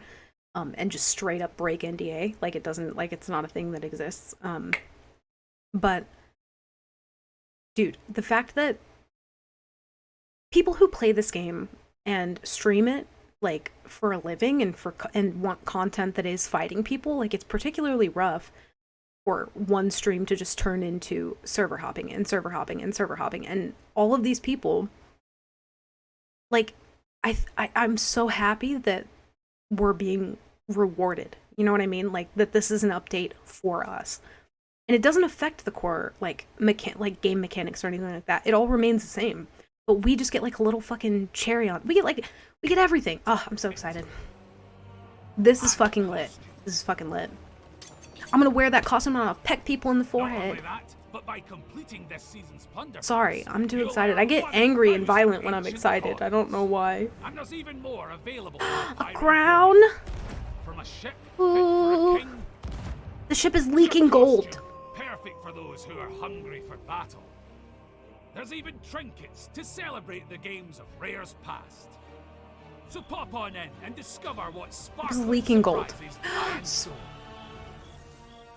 Oh, so get ready I can't. To earn allegiance for factions of fate. Uncover sparklers? never before seen locations. and engage in the dramatic PvP action of Sea of Thieves Season 8. The ship set looks so cool, Cabe. It looks so fucking cool. So there we Back to have the it, sniffing. folks. Dude. That season. This is literally what we've wanted for so long. And kind of what I thought captaincy would be a little bit, but like knowing that they had this shit planned. Sorry, I'm very burpy. Knowing that this is what they had planned. Holy fuck, dude. This is like, I never would have. This is like when they did the fucking, like, the Pirate's Life drop. Just dropped the mic and walked away and nobody fucking knew about it. Of course, like, people who played Insiders or whatever, like, we're not gonna get into that, but of course those people knew, but this is like a fucking bomb. This is like a bomb that they just dropped. Going underwater is server hopping, but you're always gonna... But dude, it's gonna be so cinematic and cool! Get level 100, you get all the Plunder Pass coins back, free Plunder Pass. Toasty, I think that's a good thing to bring up, actually, because I think that they did that in the very... I can't be sure, but I think that they did that in the very beginning, where you would get back all your coins, and then eventually I think they stopped doing that. But yeah, free Plunder Pass. That's really cool.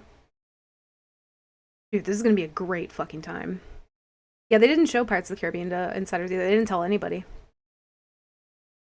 Knowing that they have been working on this since Arena closed, everything they learned from Arena, but they brought back into the core game. I'm like, honestly, I'm really glad, because like my thought, and probably other people's thoughts looking from the outside, like, because we don't have any of this information, when they remove Arena and they turn kind of why Arena was gone, like, you know, the whole mystery of like killing DeMarco and all that stuff, they tried to make story content out of it. And for those of us who wanted that chunk of Arena, we didn't really have any answers. It was just sort of like, okay, well, we're going to turn this into story content for Adventure. But they had this planned the whole fucking time.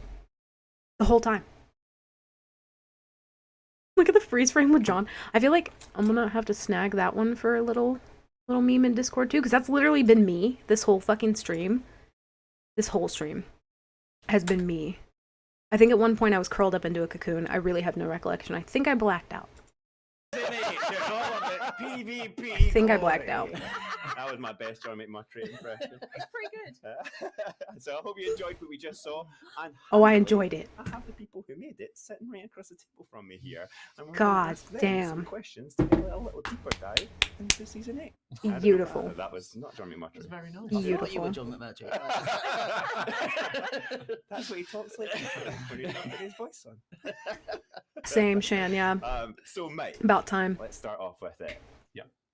Give us a high level what is and why is season 8. I'm sweating. Good question. Honestly, so exciting to finally So cool, have right? players see that. I mean, we've been excited about this for so long, but obviously, Sea of Thieves is a huge game. There's so many different types of play styles, and you know, we've been building out the world, making it richer, giving players new things to do. PvP and a focus on PvP has always been something in our minds, but we wanted to do it in Adventure. We wanted to bring it to Adventure in that seamless, immersive Sea of Thieves way. Damn, and they did that shit too. They did that.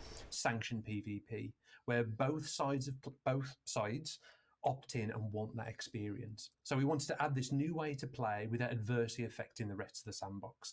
But for us, the most important thing was wrapping it in. And you can go into it with immersive, loot. Playful feel that's key to Sea of Thieves when you're out there on your adventures. So all of that seamlessly transitioning as players saw there, going under the waves, but then wrapping it in that factional role play. So bringing in the Skeleton Curse, bringing in the Ghost Curse.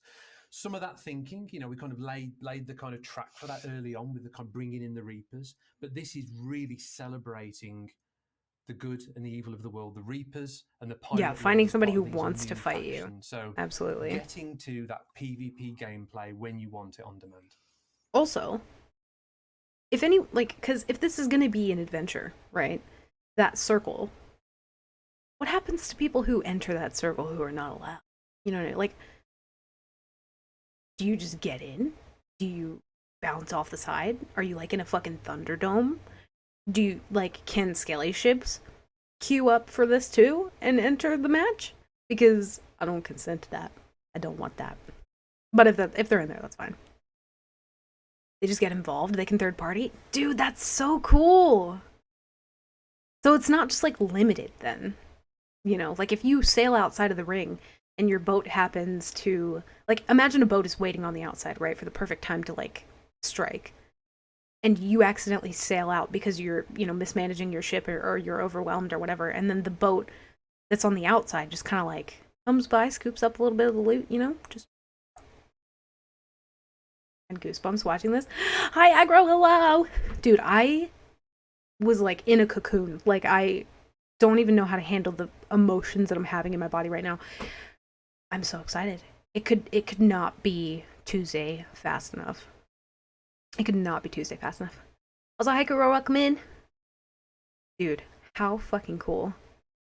The left arena for PvPers, because Adventure is not where you find it. And yeah, like, them getting rid of Arena was like such a bittersweet thing. But if they, like, I would so much rather it be an Adventure. I want to be, like, involved with everybody. That's kind of why, as much as I loved Adventure, it didn't have that same, like spark and, like, warmth to it, because it did feel very separate. And I think, man, I'm so proud. I'm so proud of them. Like, I hope, regardless of all the shit that people give them, or, like, even if it's not shit, even if it's, like, you know, productive, like, criticism and all that kind of stuff, like, I hope that they get absolutely patted on the back for this. Regardless of, like, server issues and things like that, it's like there's gonna be problems the first day, and, you know, probably for a little while, and there are already, but, like, man, they're just so fucking, like, I'm so proud of them. I'm so proud of them. They work so hard, and they do listen. The trailer was fire. We haven't even gotten to the trailer yet, dude. One on the ship, or the one ship is on a regular Adventure server. Any ship on the server can come and attack the faction ships at any time. That is so cool. That is so cool. You get demasted out of bounds for too long, your ship will just scuttle. I think that's great. I think that's great. Sweet. Also, hi, Goffin, welcome in. I know you're Hello. super excited about this Sunday. I know this is like, it's been kind of a real passion project for you and the team, right? Yeah, the team's worked incredibly hard on it, and like Mike said, it was a really important update for us, and especially to try and make sure it doesn't affect what people know and love about Sea of Thieves at the minute. Like, we didn't want players to kind of jump into Season 8 and everything's kind of changed and all of that's affected. We wanted players to be able to play the game as they've always loved, but also have this new opportunity to opt in and do PvP on demand against other crews. So yeah, huge push from the team. We've also worked very closely with our partner program and our insiders as well on this. Got them in very early after we kind of done the initial conception for the kind of design vision for Season 8, and then they've been a huge help for us to try and figure out the best version of the implementation. So we've had a lot of feedback from them cool, that we've factored into this to this update to try and make it as good for players as possible. It must be really difficult to balance all that, right? Like, it's like, it was, and there's a lot of, like, hidden challenges as well. But, like, we've done a bunch of different. I wish it was Tuesday. Like, specific, I don't know if you want to go into the details of this yet, or you want to, so like some of the early feedback that we got from our partners was around, you know, obviously if you're partaking in PvP, it's high octane, you know, there's streaks as that players are kind of earning as they do back-to-back ship fights. So it's going to be a very kind of intense experience, and we were very keen to make sure that after that experience had finished, we have a clear winner and a clear loser, and the losing crew actually gets migrated away from that sandbox session. So hell yeah, dude! Get to stay in that sandbox, and they get to enjoy the rewards, get to repair their ship, to go and restock for more resources before they dive into another fight or do any kind of traditional world event. And the losing team sees their ship sinking, and they migrate away onto a different server so that we can kind of ensure that get booted out the server. You know what I mean? You know, say GG, and then ultimately move away and kind of be unaffected from each other going forward. And what do you call it internally, Andy? Well, we pitched it as the loser tunnel. I did promise myself I'd never say that. But I mean, if the loser tunnel over screen, that's it. Like, you know the community is gonna say that now. And you get the little, I'm fucked up, and then you move away. Yeah. You'll basically move into a new server. You'll spawn on an island facing your ship, and then you can reboard your ship. The Hourglass of Fate is just there waiting for you on the ship, so you can get straight back into a faction, dive immediately, and and go back for more chaos. But I like the way that you've kind of approached that with you're acknowledging kind of that fight is over and now we're going to separate you and kind of send you to kind of apart from each other. Yes, dude. We were considering not doing that, but then the winner's position, they're kind of frail after they've won. They've expended all those resources. Their ship's going to be in a bad state. Their position is known in the world, and if that crew is to just respawn in that world, they know exactly where they are. They can come straight back for them. Loser tunnel compilations on YouTube. Like you get into this kind of attrition. Dude. So that was a really important thing. That was something that best comment of the day. Discussing earlier with the partners, the battle bounds was something that came from our insider program. Again, we didn't have them planned, and we saw, crews running away and trying to, flee from combat, and that's where the battle bounds come from. So that we Loco Lobo, welcome in. Kill or be killed. Thank you for the follow. State for the two teams, and one team wins and the other one loses. That's so cool. I'm thinking of here, but was there a particular feature or thing that you were developing that you were like, oh, no, thank you. Welcome in. Know how we're going to solve this, and then you went, I had that kind of. Season 8 hype, hell yeah. You were like, oh, this is cool. This is how it works. Like, I think like the surfacing was something that was kind of like this idea, and it was like. Yeah, it won't stop people on your server. Like the skeleton ships, and that's how you got into combat. And then we were talking about having this underwater tunnel. So whilst you're matchmaking and trying to find this crew and we do all skill-based matchmaking inside that underwater tunnel as well to try and get you an opponent of the same ship size on an opposite faction that's around the same kind of skill rating as you. But like that emerged. How are they going to determine the skill? An early idea, and it took a lot of effort to try and bring that to reality. Nice looking kitty. Thank you. He runs the stream. His name's Toby. Incredible sound effects. When that boat starts pitching up, all the music starts building and building and building. It must be first patch, yeah. Collapse out of the water, and then you hear the boat like crunching as it kind of smacks the waves. The third party would just be safe from that. I think the music's different for each faction as well, isn't it? It's so intense. Rank 1. The best music we've got in the game for me. Like, so just starting off the way that builds and then ground level just as you breach the water. It's just an amazing, powerful. So pretty.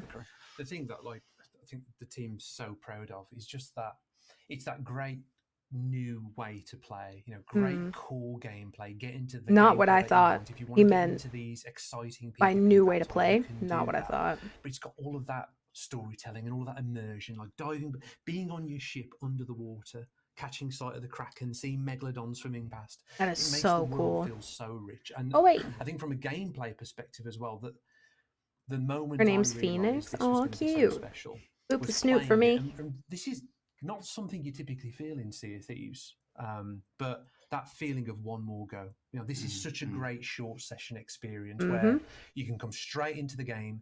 Everybody's got access to the Hourglass right from when they start the game. They've got the wall. Interesting. Map. You can run down the jetty, board your ship, dive below the waves, and then you're going to get into a ship battle. It could play anywhere from 5 to maybe 15 minutes on average, but then.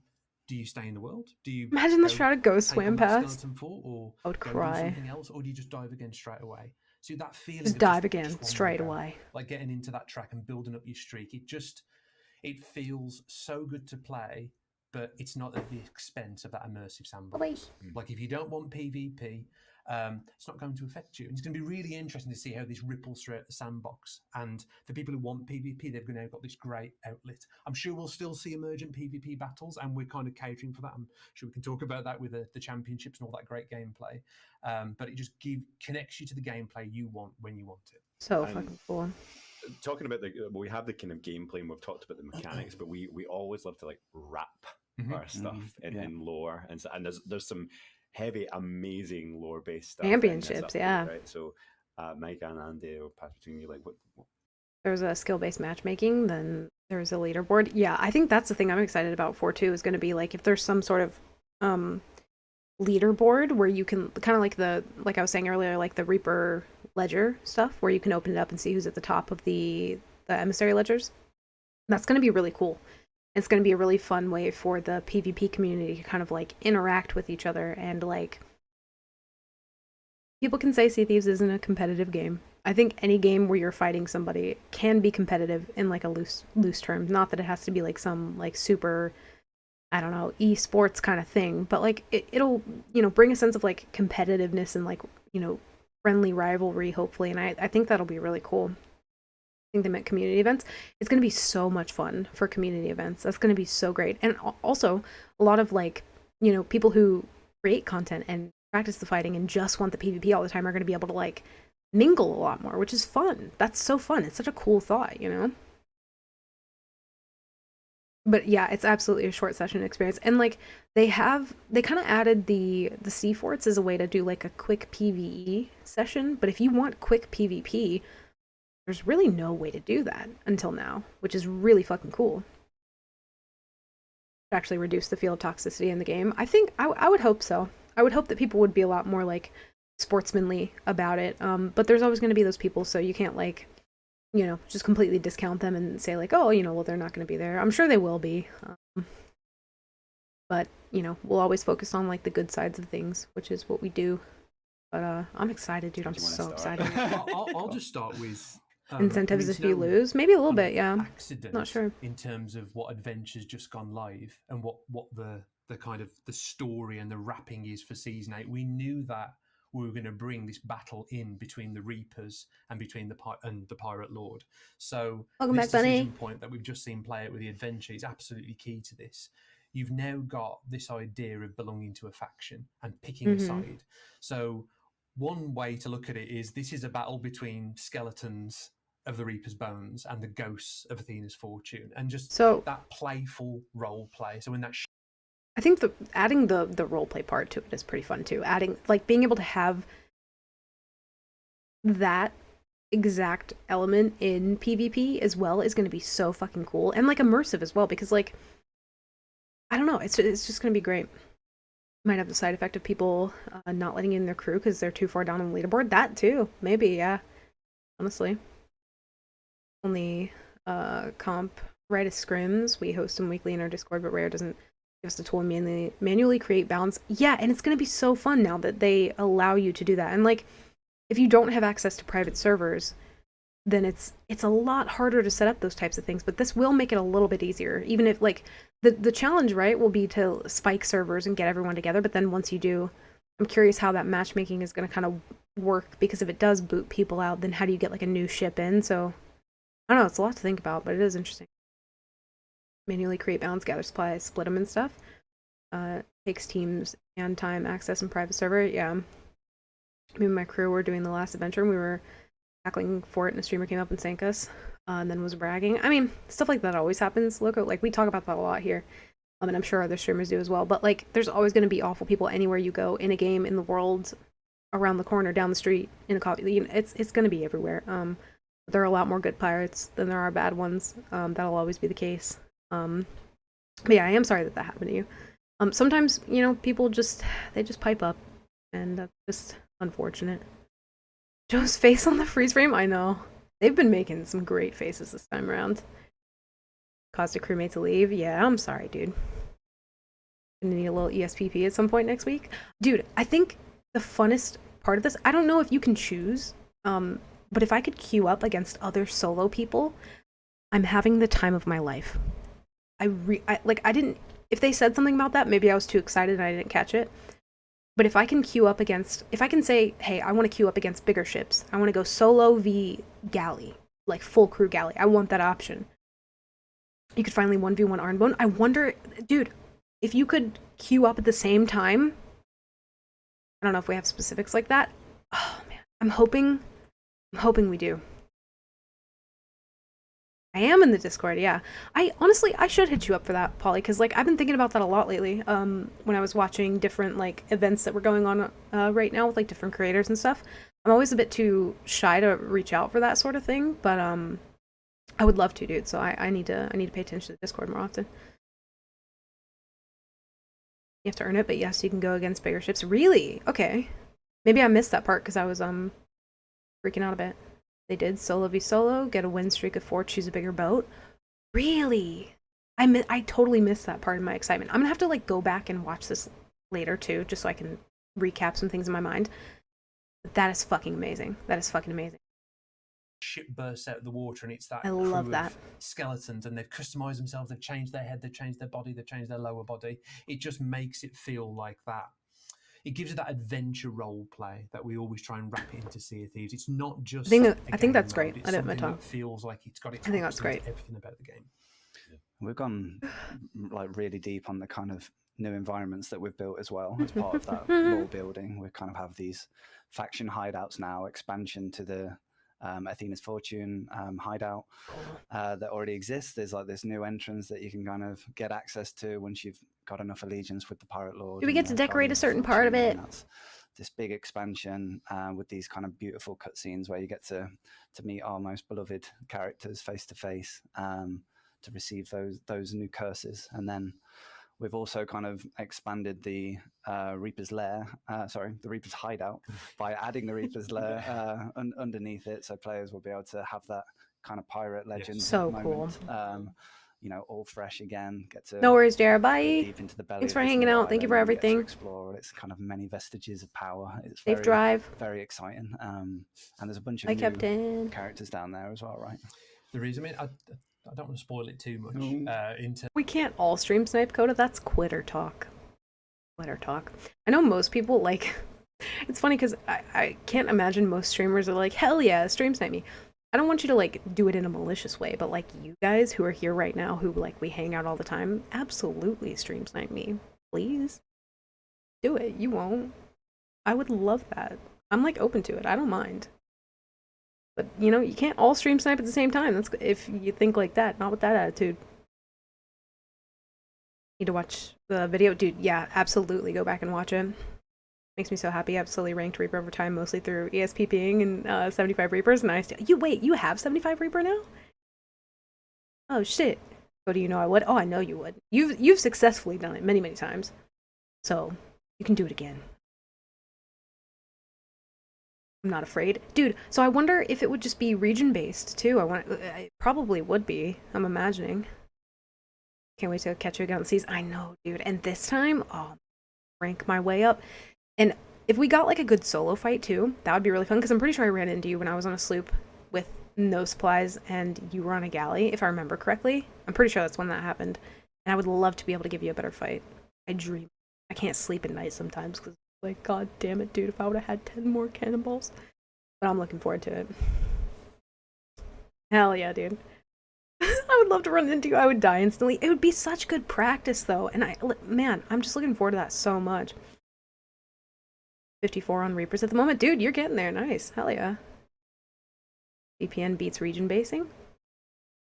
In terms of those little glimpses that you didn't hear it here. Scenes that when you receive these curse or this blessing, but part of that faction. But I think they're some of the best kind of narrative moments that we've ever added. It's such a payoff to shake hands with a Pirate Lord or to receive that skeleton curse.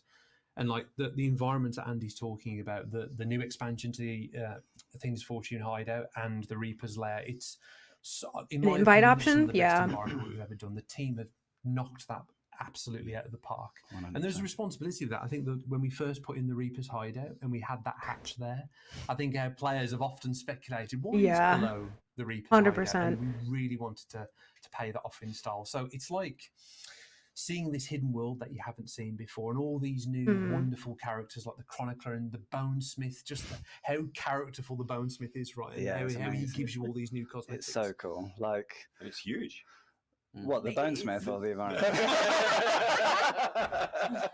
Yeah, no, it's the environment is huge, and like, funny. Again, a bunch of that was shown on the trailer, and like when players get to, pledge their allegiance to Flameheart and the Servants of the Flame, they'll get to explore it for themselves. But yeah, what a sweat, the dude! Bonesmith's a new character that will be Sweaty Betty Reaper's Lair, in the chat, and that character will unlock all of the kind of customization for the Skeleton Curse. So we really wanted to kind of push the Skeleton Curse and not only offer a new curse, but offer ways for players to kind of customize their appearance when that curse is equipped. So when you unlock the Skeleton Curse and the flesh burns off your skin and you become part of that faction for real, you can unlock new heads for your skeleton appearance, new torsos, new lower bodies. You can even change like the bone color of your appearance as well. So there's a bunch of new kind of customization. I don't know if they're going to be doing it in this update because we haven't gotten all the way through the video. If they do and you've already seen it, don't tell me yet. But if they are adding little customization bits like that. It might be easier for them to do that for like a full costume, but I'm hoping that means that we're kind of leading into being able to choose have a bit more customization options for like our previous stuff that we have.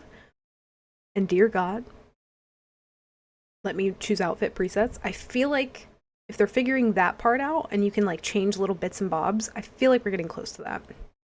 That would be amazing.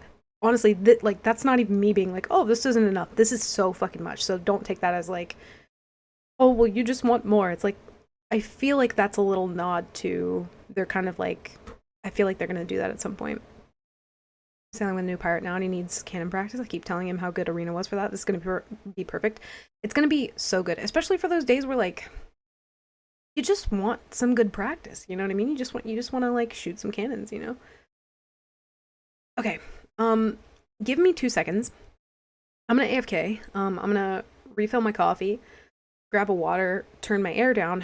I'll be super quick. Stand up, grab a drink, stretch the gamer joints, do a thing, spin in a circle. I'll be right back.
Okay, I'm back.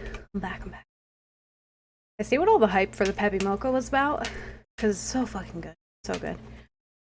Put it back on 1.25 for the talking. We can do that, yeah. 2 seconds. I'm sorry, I don't know why I say that. It's a habit. Saw Joe tweet earlier in the week why they were all feeling amazing, and now we know why. Dude, working on their team has to be probably, like, the best job that you could have.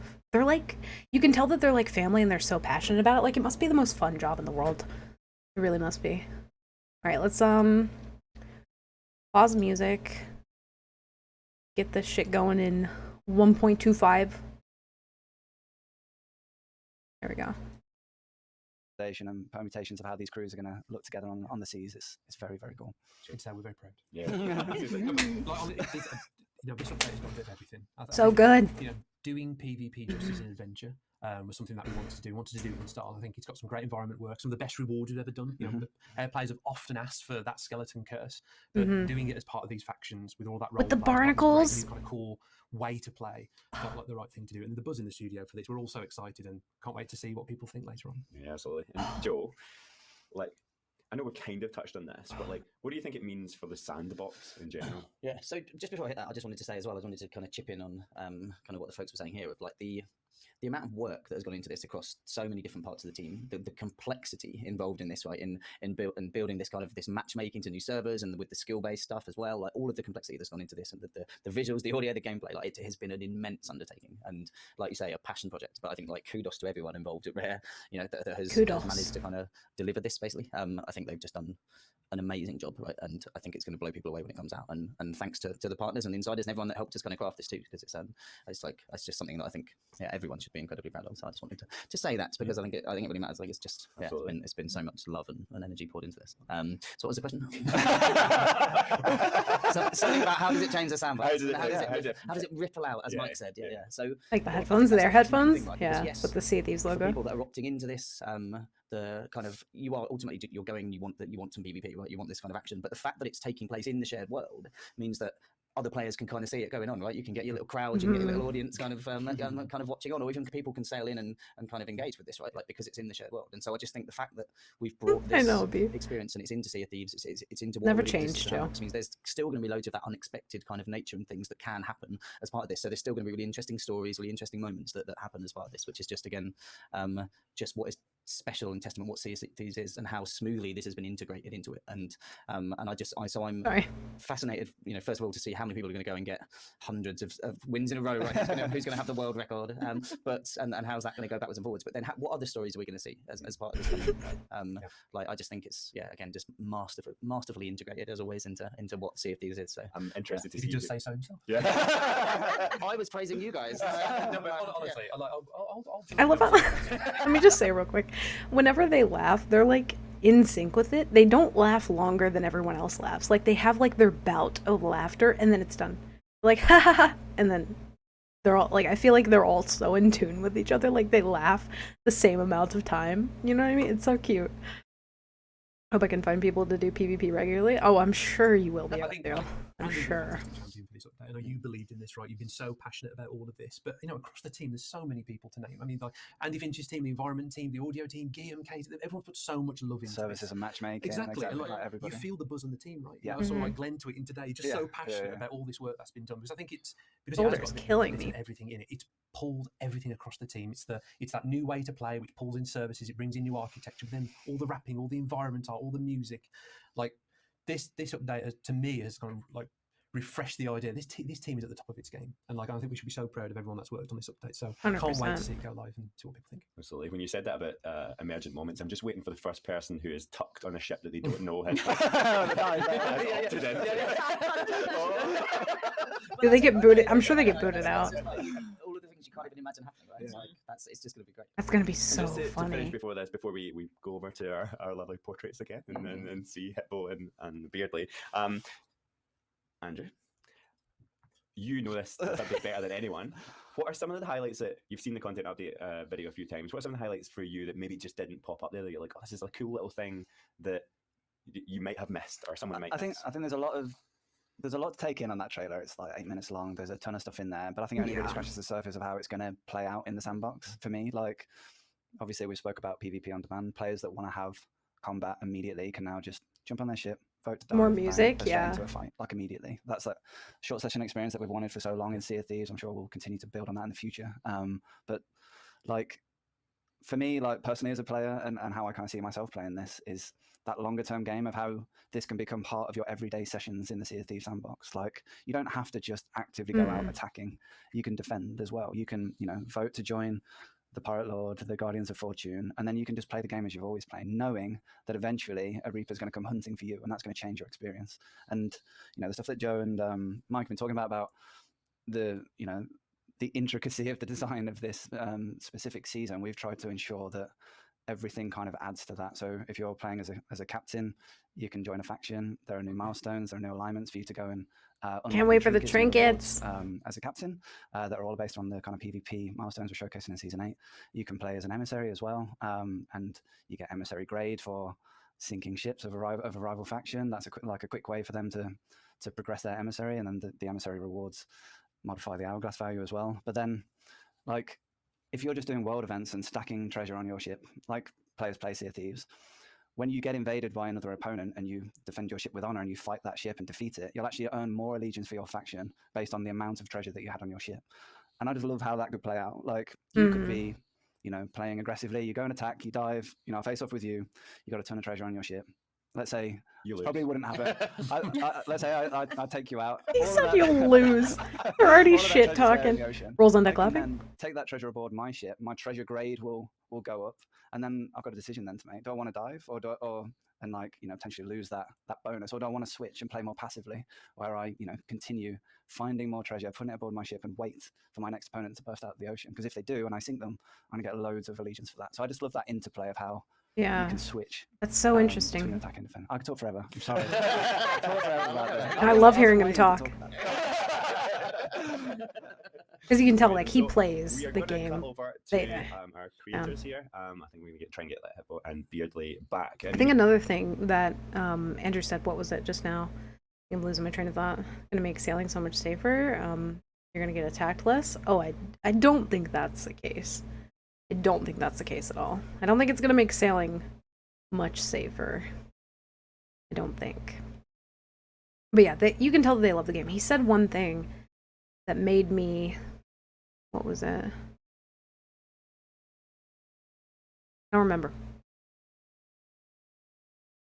I've been waiting to talk about it. Where I, you know, continue finding more treasure, putting it aboard the ship. Let's say you probably wouldn't happen.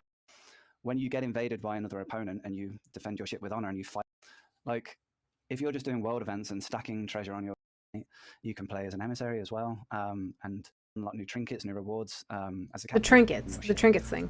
I can then... It's interesting to me because we when the milestones and captaincy came out, I myself, along with a lot of other people, one of the criticisms that we had of it was that there was no real PvP rewards for it.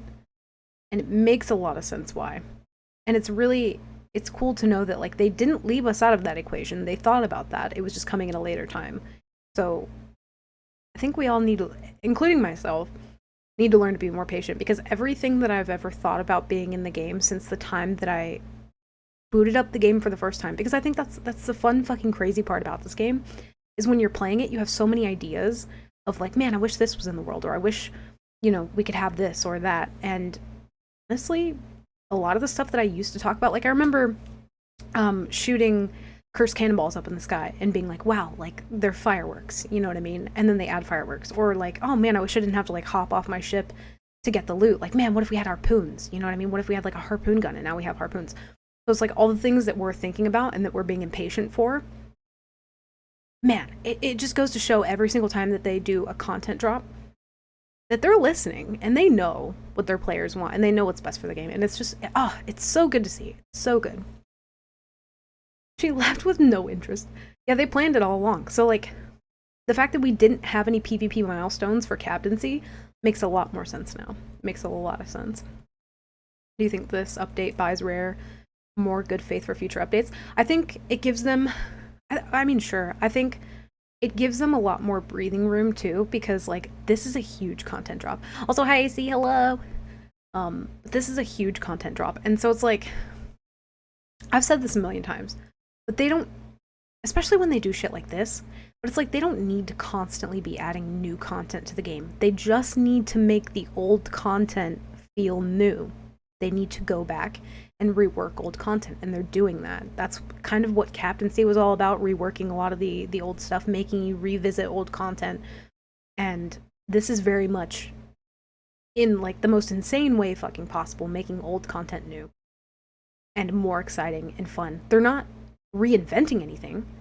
They're just taking what was already there and expanding upon it. And that's, like, that's beautiful. And I hope that they keep doing that, and I'm sure they will. They have been, and they continue to, so I do think they could have shared this better so they didn't get shit on for... Well, I mean, I think that they were confident enough, and, like, they can't always share that stuff, but I think it's a good thing that they probably didn't. I think the way that they paced this season in particular was probably some of the best pacing that they've had so far. With the adventures, and the Halloween event, and everything. Like, I didn't start to feel as bad of a lull at the very end of the season as I have with other seasons. Like this one was a bit more manageable. It's like even yesterday I ended up having a good day on the seas and finding good people to fight and having a lot of fun. And that's at the end of a season, you know? And also people coming in to try and like bump up their emissary ledger stuff like that always kind of gives the game a good boost too. Say they have a lot of plans in the future, just not then. Would have saved us a lot of breaths. I think so, but I think it's a good thing. Like they could just tell us about everything, but I don't know. I think I like the way they do it. Yeah, the season did feel quick. It did actually. Here we go. Like in a There's good those way. portraits. Let's hear those lovely Very good voices pacing. again. There they are. Hey. So Beardly, what did you think? Thanks, darling. I have goosebumps. Wild. My goosebumps have goosebumps. My beard has goosebumps. No, honestly, I think this is gonna. I'm not just trying to like blow smoke. This is gonna be one of those moments, one of those pivot. Well, it's gonna be the pivotal moment of CFEs. We're gonna look back and they're just finding out about this. The greatest update, right? In CFEs Dang. history. I am literally shook. I am not joking. Holy sweet mother of the whale. This is the update we wanted forever. We did it. You guys did it. This looks amazing. It looks absolutely just incredible. Going beneath the waves and popping out. Hey, Reapers, you can't run anymore. That's all I'm going to say. There's bounds, okay? There's a bounce. Your ship will blow up. The Thunderdome. As a native tucker, I'm interested to see if I could tuck on a ship that had treasure on the defense. And then, like an enemy, say I'm, Team Athena, Rock, yeah, Athena. I'm talking on a boat that's a servant of flame, getting treasure to defend. Oh yeah. And then they get into a battle. I'm pretty sure, logically, I think I could just screw them over. I think in that moment I could screw them over. That evil laugh. Oh my god. This Tucker coming out, boom. So win. I hope they let Tucker stay on your ship in the Thunderdome. That's what I'm gonna call it. Fucking Thunderdome. I'm already the planning. bubble I'm bowl, thinking, if you will. I love my challenges. I want to do like forget 4 sinks. I want to go 100 sinks without being sunk. This game is all about flexing. That's it's all gonna about be flexing cosmetics. It's all about flexing titles. I want that mark on the map. I want people, coming for us and sinking ship after ship. And what I love about this as well is it's not one of these updates where you're going to smash through, ready, the achievements and then be done with it. Because I think the biggest kind of struggle I have with Sea of Thieves is if you're in for a long session, you've got all these supplies, you get sunk, and you just can't be bothered restocking up your ship and getting back into it. But now, even if you've got all of it done, you're like, you know what, I'm going to jump into the combat with another ship and just kind of keep the game going, if that makes sense. And it's like Mike said, it's that, just one more and a quick session, so you're not having to tie things up. Yeah, just one more.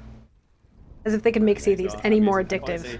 Thank you they so did much it. to both of you for joining us here today on both of the streams. I'm excited to see on Tuesday what kind of content you go and create and get on. We have drops over the week that week as well. We do. We have drops for everybody. We have drops on there. Starting so there we go. Wednesday. Exclamation mark drops. Everyone in the chat. Yeah, exclamation mark drops. Everybody in the chat. We don't have it on here, so not trying to moment yet. Wednesday. But we'll have drops over that weekend. So yeah, do join us. Wednesday or There's Friday? a bunch of partners who I'm sure are going to jump on and play this content. So join them on Tuesday and get your drops as well. Rising Morning Star. I have no internet for the weekend launches. I'm heartbroken. Wednesday. Okay, hell You yeah. have to do it on cloud, whatever it is. Yeah, I'll see how that Just goes. one more is my curse. I know. Just go to your local coffee shop. Coffee shop, stream it, baby. Yeah, so you can jump on that. You can jump on your phone. We'll see how that goes. See how many wins you can get in a row on that. Yeah, see how many streaks you can get on that. That's a challenge. There's the real challenge. No controller, touch screen. Let's go. If you get one, that'll be incredible. Others will go down in history. They'll go down in history. Honestly, no, thank you very much, guys. I appreciate you taking the time to join us. No, we appreciate you guys. Thank you. Much love, We'll see guys. you on the seas. Thanks so much. Yeah. Bye. Bye, guys. Awesome. And now Yeah, there are over drops to for Joel. everybody, You are starting so much Wednesday. now on. Take the reins. So many community questions coming in. Oh, I bet, dude. The wonderful moderators have been compiling them across Twitch, social, Discord, and wherever else they can see questions coming in for Season 8. One of the biggest ones that we are seeing a lot is, can we get a little bit more details on the curse? Can you unlock both of them? Can I wear cosmetics with the Skelly curse? Can I change if I can only choose Good one questions. of them? So people are just looking for a little bit more clarity Yeah, about, sure. 'cause it's About the Skelly curse, fashion. isn't it? Yeah. Finally. So yeah, like players, it's not a permanent choice to choose and align yourself to a faction. It's something that can be done Cool.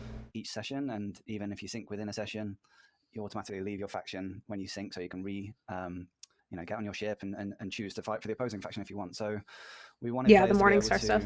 freely earn allegiance for the Guardians of Fortune, which I think I earn might be allegiance for the missing a Servants piece Flame, of. be able to progress both. Maybe. At their own rate, however they want to choose that, jump in between the two factions and ultimately be able to unlock both curses. So that's totally something that players can do. It's fully encouraged, and yeah, I can't wait to see that. I guess in terms of skeleton cosmetics, it's a brand new system that is. It's our SPG now, our Skeleton Infinite Pyro Generator, and as a result, we have created custom cosmetics for that curse specifically. So we have a number of heads, a number of torsos, a number of lower bodies, a number of bone colors. Oh, cool. The existing cosmetics do not work with that curse. They do work with the ghost curse. That's kind of like a shader overlay that will work with any cosmetic you have. But we really wanted to push the cosmetics right with the skeletons, and that's something completely new that we're doing, and we wanted to have as much free license as we could to create really interesting combinations of it looks so good, etc. So yeah, I can't remember the third question. So it's like a new customization tree almost for the skeleton, isn't Absolutely. it? Like you have with the kind of clothing cosmetics exactly. for when Oh, I when can't not wait. cursed as the skeleton, right? Yes. Yeah. This is what I've been saving money for. So I think they're so good as well. When They're amazing. Davy Jones' ship comes out of the waves and how different that crew looks and how fantastical they look. The cool thing is that you can mix and match them. There's some great looks. So Need the different Athena heads, blessing. different upper bodies, Looks different lower so bodies, good. different bone colours, like Andy said. So you're still going to have a lot of uniqueness across players. And over time, obviously, we'll add more cosmetics there. This is awesome. There's an awesome range. There you go, chat. To begin with, it's in many ways like captaincy. Obviously, we're adding to captaincy with this update with 2 new alignments. That's why we didn't have PvP milestones back in season 7. It's because we had this plan right. We wanted to add it with this sanctioned PvP. Makes sense. But season 8 is also like another new platform for the game. There's these new factional players, and this is just the start. There's so much content to get through for season 8, but of course, it's part of Sea of Thieves now, and it'll just get expanded over time. Touching on the new factions, one of the ones that we've been seeing is there's a lot of panic that we've just upped Athena's fortune to 100. Can we just have some explanation we would never do. of the new factions and allegiance, and that we're not going to make them go and grind out 3,000 Legends of the Veil? So Reaper's still the cap of the Reaper's Bone is still 75. The cap of Athena's Fortune is still 30. They are unchanged. We have added the 2 new factions that players can earn allegiance for, similar to how you earn reputation for the trading companies that we have already in the game. So there's 2 new ways to progress there. Right, Ty. But yeah, I don't know. that allegiance is separate. That level 100 that you need to get for either the Servants of the Flame or for the Guardians of Fortune, that plus Reaper 75 or that plus Pirate Legend are the requirements to enter the pirate, the hideouts, and to ultimately get the curse. So perfect. I think that helps a lot. 5 more Tall Tales. We've had one come in a few times as well from several different platforms here from our solo sloopers that are out there. Can they fight as a solo slooper? Yes, absolutely. Yes, that was the really, end. that was really important for us, and not something we initially had, by the way. But like when we kind of got into play testing, we got into kind of 2v1 scenarios, and the skill difference of having 2 players on a sloop versus just 1 player on a sloop is vast. So we have solo sloop versus solo sloop, duo sloops, brigs, and galleon ways to play.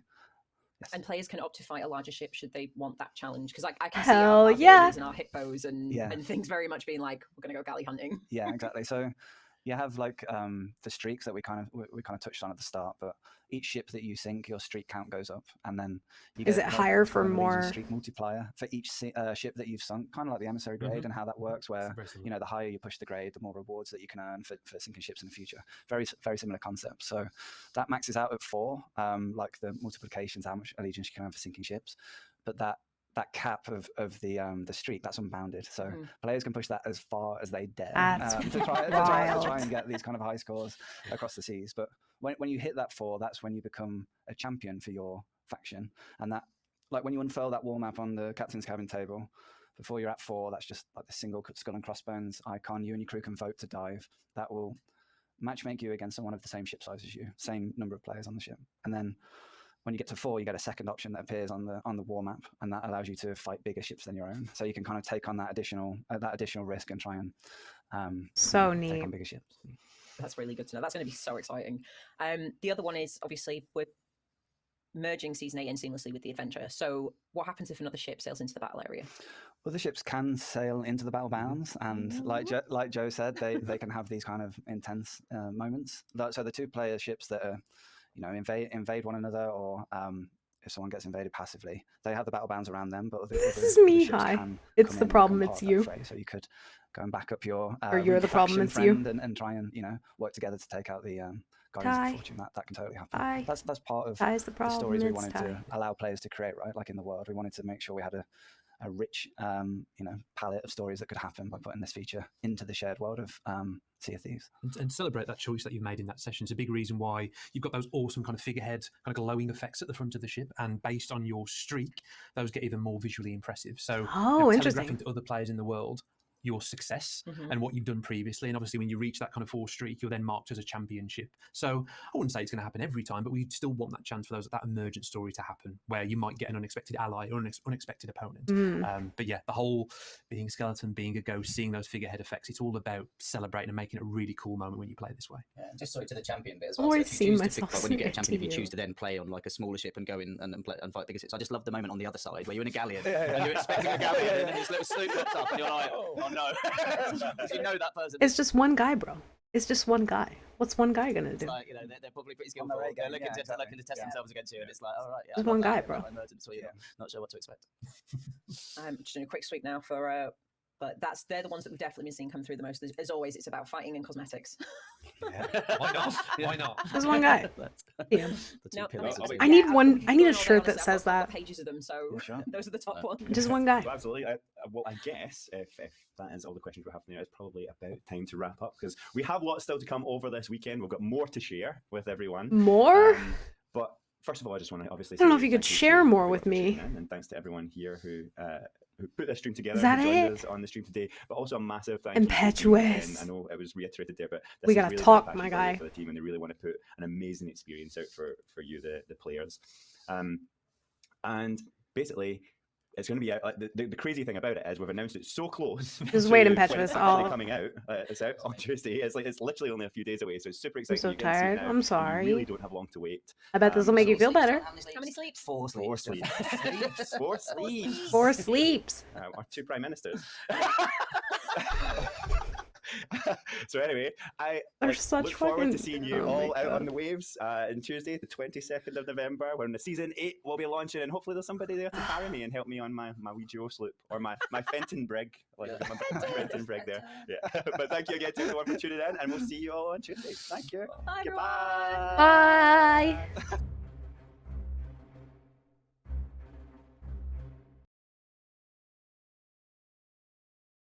So I know. Look, I'm exhausted. I feel like we've ran a marathon. I know we already saw technically what they're revealing, but I do want to watch the actual 8-minute long trailer again. I want to go back through it. We're going to do that. Just amazing, TBH. Whole stream was incredible. Thank you, Ty. Thank you for the 100 biddies. Thank you for all the support. And for being here, for hanging out, for joking. I appreciate you. Dude, okay. I'm shook.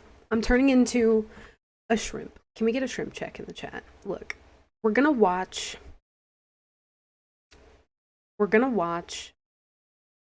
the 8-minute long trailer. Even though we've technically seen it, we're gonna go back, we're gonna recap, we're gonna watch it again. We're doing it. Hell yeah. Let's effing go. Love this. Let's go, dude. Season 8 actually shrimp. go. Hell yeah, season 8 shrimp. Hell yeah. Beef, thank you for the 100 biddies. Dude, today has been fucking amazing. I love that whenever there's like a content drop, like the buzz that is around the community is just so fucking like, oh, it's so good. So good. Okay. We're gonna watch the trailer for it again. So loud. We're gonna do that. I know I've already blabbered on enough about it, but we're gonna watch this. And then I said we were gonna probably watch clips and do stuff, but I think, honestly, after we watch this, we settle down, and then that's gonna be the stream for today. And I'm sorry there have been so many short ones lately, but oh, believe you, there will be some 12-hour sessions coming up in the future. That's for damn sure.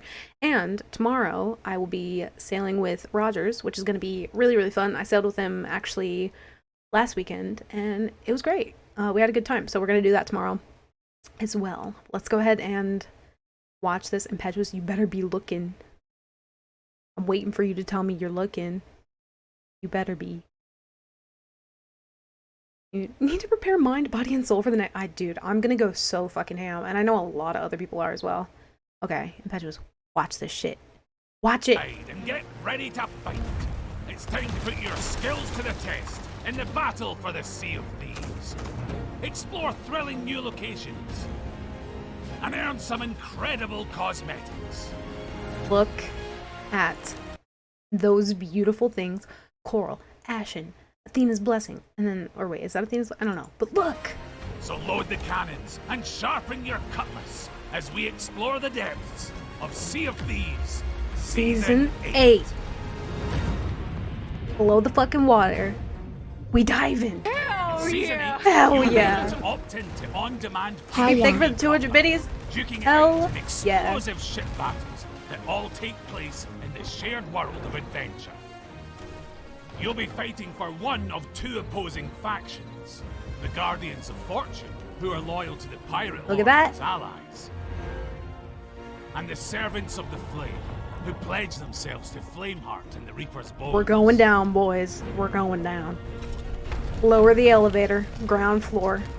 We Crews who coming. join either faction can choose to represent them while either going We about get to their go honest down. pirate business, or It's about to go down. actively hunting and sinking ships of the opposing faction.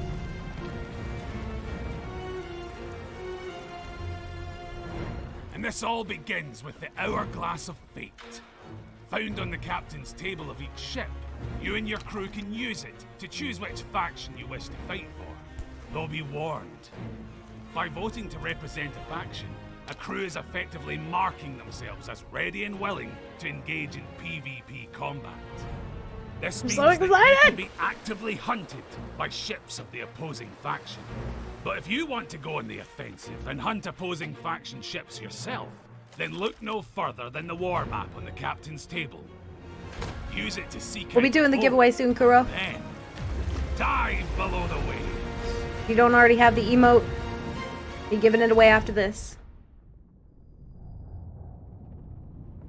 As you glide through the murky waters far below, you'll scour the seas for a worthy match. Look at it!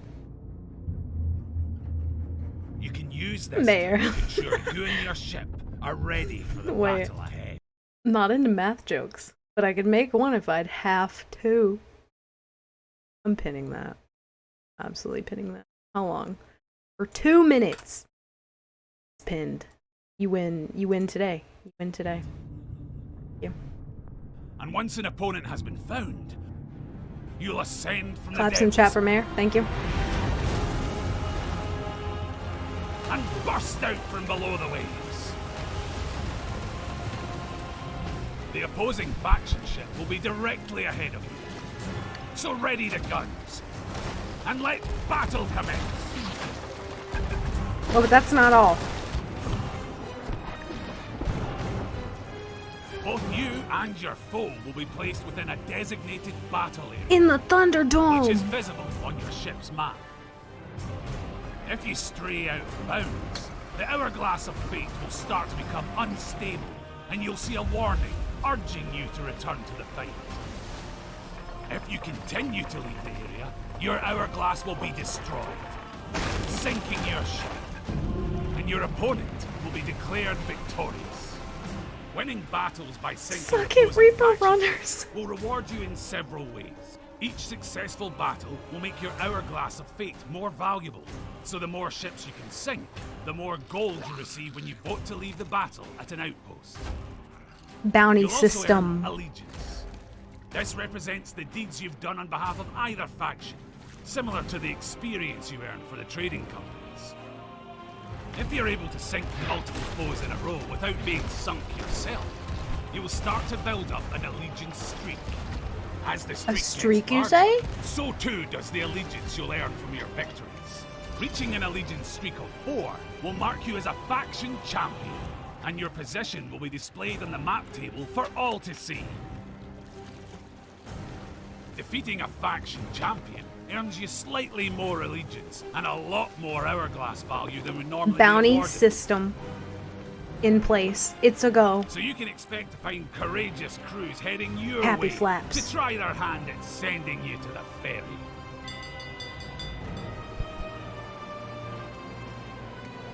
Faction champions can also choose to hunt crews larger than their own. If you want fights So with if bigger you're boats, an ambitious solo slipper ready to prove yourself, This is the perfect way to test your mettle against some more fierce. I'm ready.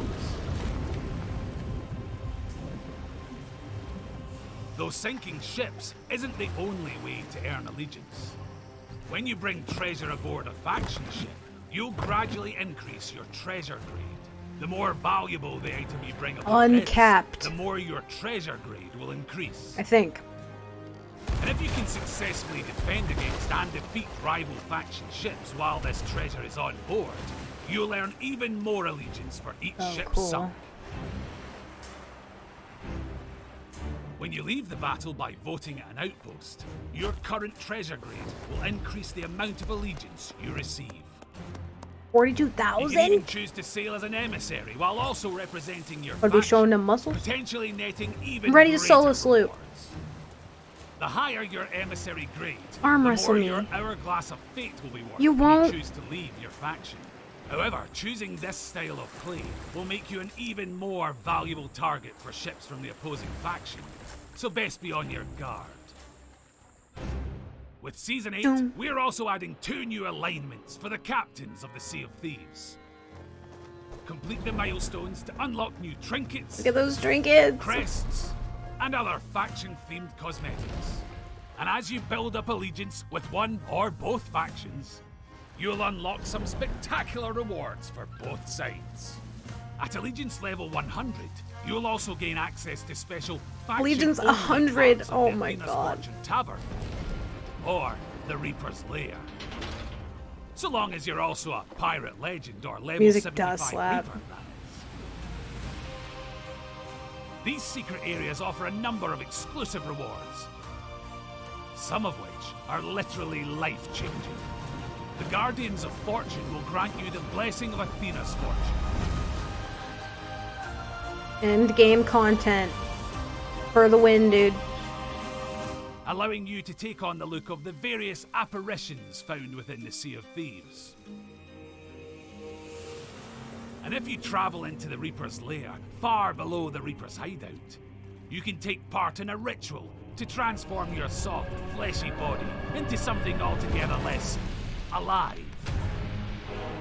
And prove, once and for all, that you were indeed Big Bone. Explore the Reaper's Lair further, and you'll find new characters to interact with, including the Bones. It reminds me of the lady from Will Labyrinth. allow you to customize your new style with the various bits and bobs befitting a scornful skeletal crew.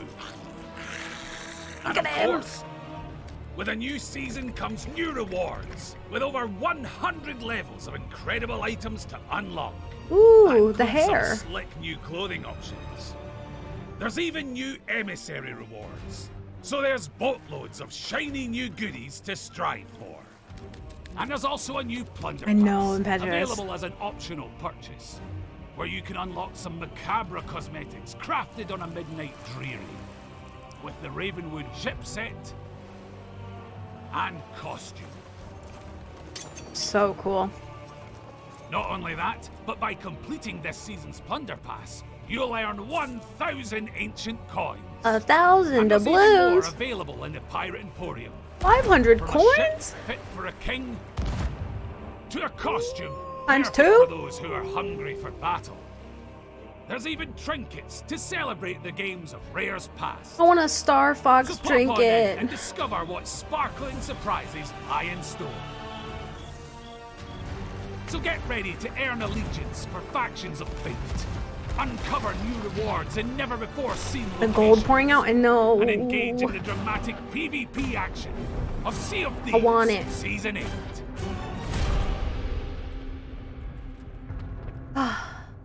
Xbox consoles, PC, and cloud. That's me. I'm cloud. Oh, that's not. Captaincy has come to the Sea of Oh no, we Thieves. wanted. Own Whoops. your own ship. Hold on. Unlock deeper levels. Calm down. Not that deep. Didn't mean to do that. Okay. Y'all. Let me turn on some music. Holy. I just want to cackle at the front of my Reaper ship while gold pours out the front of it. I agree. Holy fuck. Flameheart's hat? I don't think I saw that. I don't think I did see that. Yeah, shut up and take my money. Take all of it. Honestly, this is the type of shit that I've been saving my in-game money for. I'm gonna be able to afford it all. You know what I mean? So this is why we did it.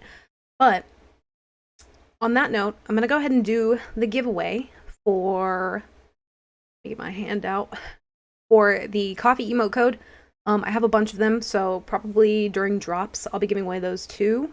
Getting rid of the rest of them because I have, do you guys want to see? Look at this. So I keep this here, this little envelope. Let me actually, I'll show it here. Let me start the giveaway real quick. So if you don't have the Aw Coffee emote, that is the Madrinas exclusive emote in-game where you sip coffee, you can have that now. I know most of you probably already have it, but we're going to do that. We're going to do that. The keyword is going to be, ooh, what's the keyword? What's the keyword? Yeah, if you already have it, you can totally just give it to somebody else or do whatever you want with it. If you don't want it, then you don't have to enter. It's totally fine. Most of you probably already have it, so it might make more sense to do the bulk of them when we have drops. Interested to see how Dive Under the Ocean thing works with loot. Same, yeah. But I think, let's do the keyword. We'll just do coffee. Keyword will be coffee. I know most of you already order Madrinas, and so you probably already have it. But I wanted to wait till the end of the stream to do it. So, up to you guys. And if not, then I'll probably just give those away during drops, which I have so many of them. But, so these, wait. This is honestly kind of embarrassing. Look at this. So I have, these are all the ones I've already given away, which have 2 codes each. Okay, those are the ones I've already given away. These are the ones that I still have. And then more that people have sent to me in DMs. I have a problem. I have a problem. I have a problem. I know, Bunny, look, look, 1, and this is times 2, by the way. 1, 2, 3, 4, 5, 6, 7, 8 that I've already given away in codes. And that's not even all, because people have sent me DMs being like, Coda, I don't know what to do with these. Have them. And so I just have so many of them. I have a lot. I have a lot. Let me get on my good song here. The keyword is coffee. I know most of you already have it, but if anyone on the off chance doesn't have it, type coffee in the chat. Some of you already typed it, so accidentally. Let me put on a song. Also, welcome back, JR. Hello. Dude, what a lit fucking day. What an absolutely lit day. Yeah, if you don't already have it, probably a lot of UK people, I assume, wouldn't have it because of the shipping. Yeah, I will roll that here in just a moment. Case sensitive? No. Case insensitive. Need to gift my alt account? Could do that too, yeah. Do we still get to keep the lights on the forts? I don't know. Lights are gone with the adventure? Dang. Dang, dang, dang. Shipping to UK was, as you say, yeah, it was very expensive. So, and I'll do more of these when we have drops, because I need to get rid of them. So, even if you already have one and you have somebody that you want to give one and you haven't been able to order, you can do that. Totally up to you. But yeah, I'm gonna roll it in 5, 4, 3, 2, 1. Oh shit! Someone gave me Ann Panda. Oh, did they really? Well, you get another one. You get another one. How about that? And you can give it to one of your friends who plays Sea of Thieves. You can do whatever you want with it, or if you don't want it and you want to just have it re-rolled, that's fine too. I typically don't do very many giveaways, so we can always do them when more people are here in the future. But message me or let me know in Discord which version you want, the Xbox, Microsoft, or the Steam version. And I will give that to you.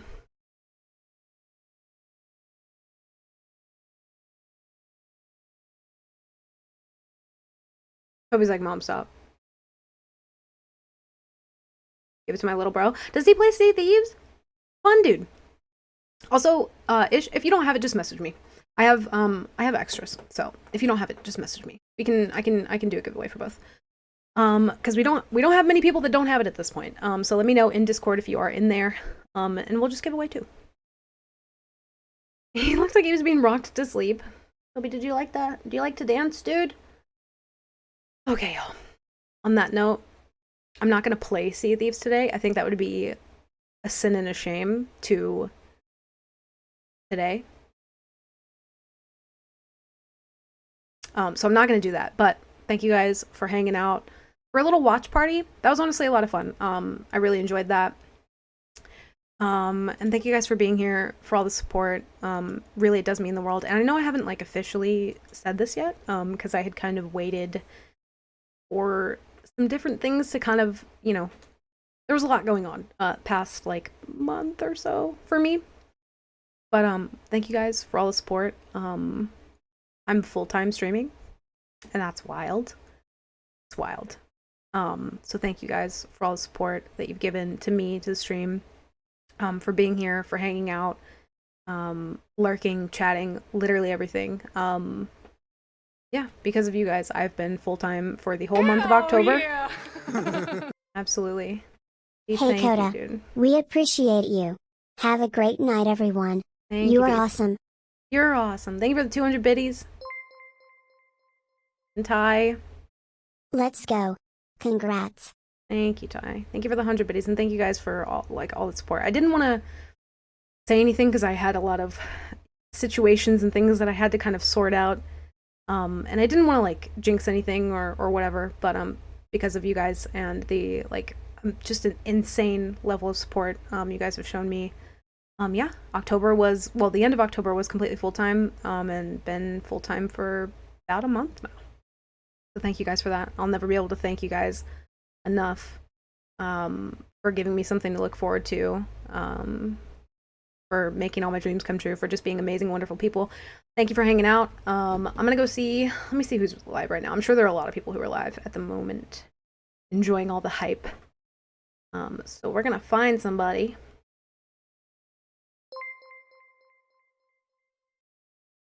Let's all just blame it on Bone. Instead of blame Loki, now it's blame Armbone. 100%. Thank you, Beef. Thank you for the 100 biddies. We're gonna raid Siggy, who actually we fought last week or the week before or something. We fought recently, and he was in the Cracked Creator tournament. Or wait, we've already raided. Hold on, wait. Actually, I don't normally change my mind, but I have changed my mind. Also, okay, we're gonna raid Rogers because I am sailing with him tomorrow, and I've raided Siggy a couple times now. I really want you guys to go and show Roger some love. He deserves it. Super chill dude. I thought so with your sleeping schedule. It's been all over the place. It's been all over the place. But yeah, we're gonna raid. Forget how to do the raid command. We're gonna raid Rogers. I will be sailing with him tomorrow. And also his title. I don't normally change my mind, Coda 2020. Well, about who I raid. Anyway, I normally stick to one. But we're gonna raid Rogers. Very deserving of all the love. Super chill guy. If you guys enjoy hanging out here, I'm sure you'll enjoy hanging out there as well. And I'll be sailing with him tomorrow. So might as well follow him now, because you're gonna have a stream up tomorrow. So do it. And thank you guys again for everything. Love you guys very much. Thank you for being part of everything. And yeah. That's all from me. See ya. See you later. Bye.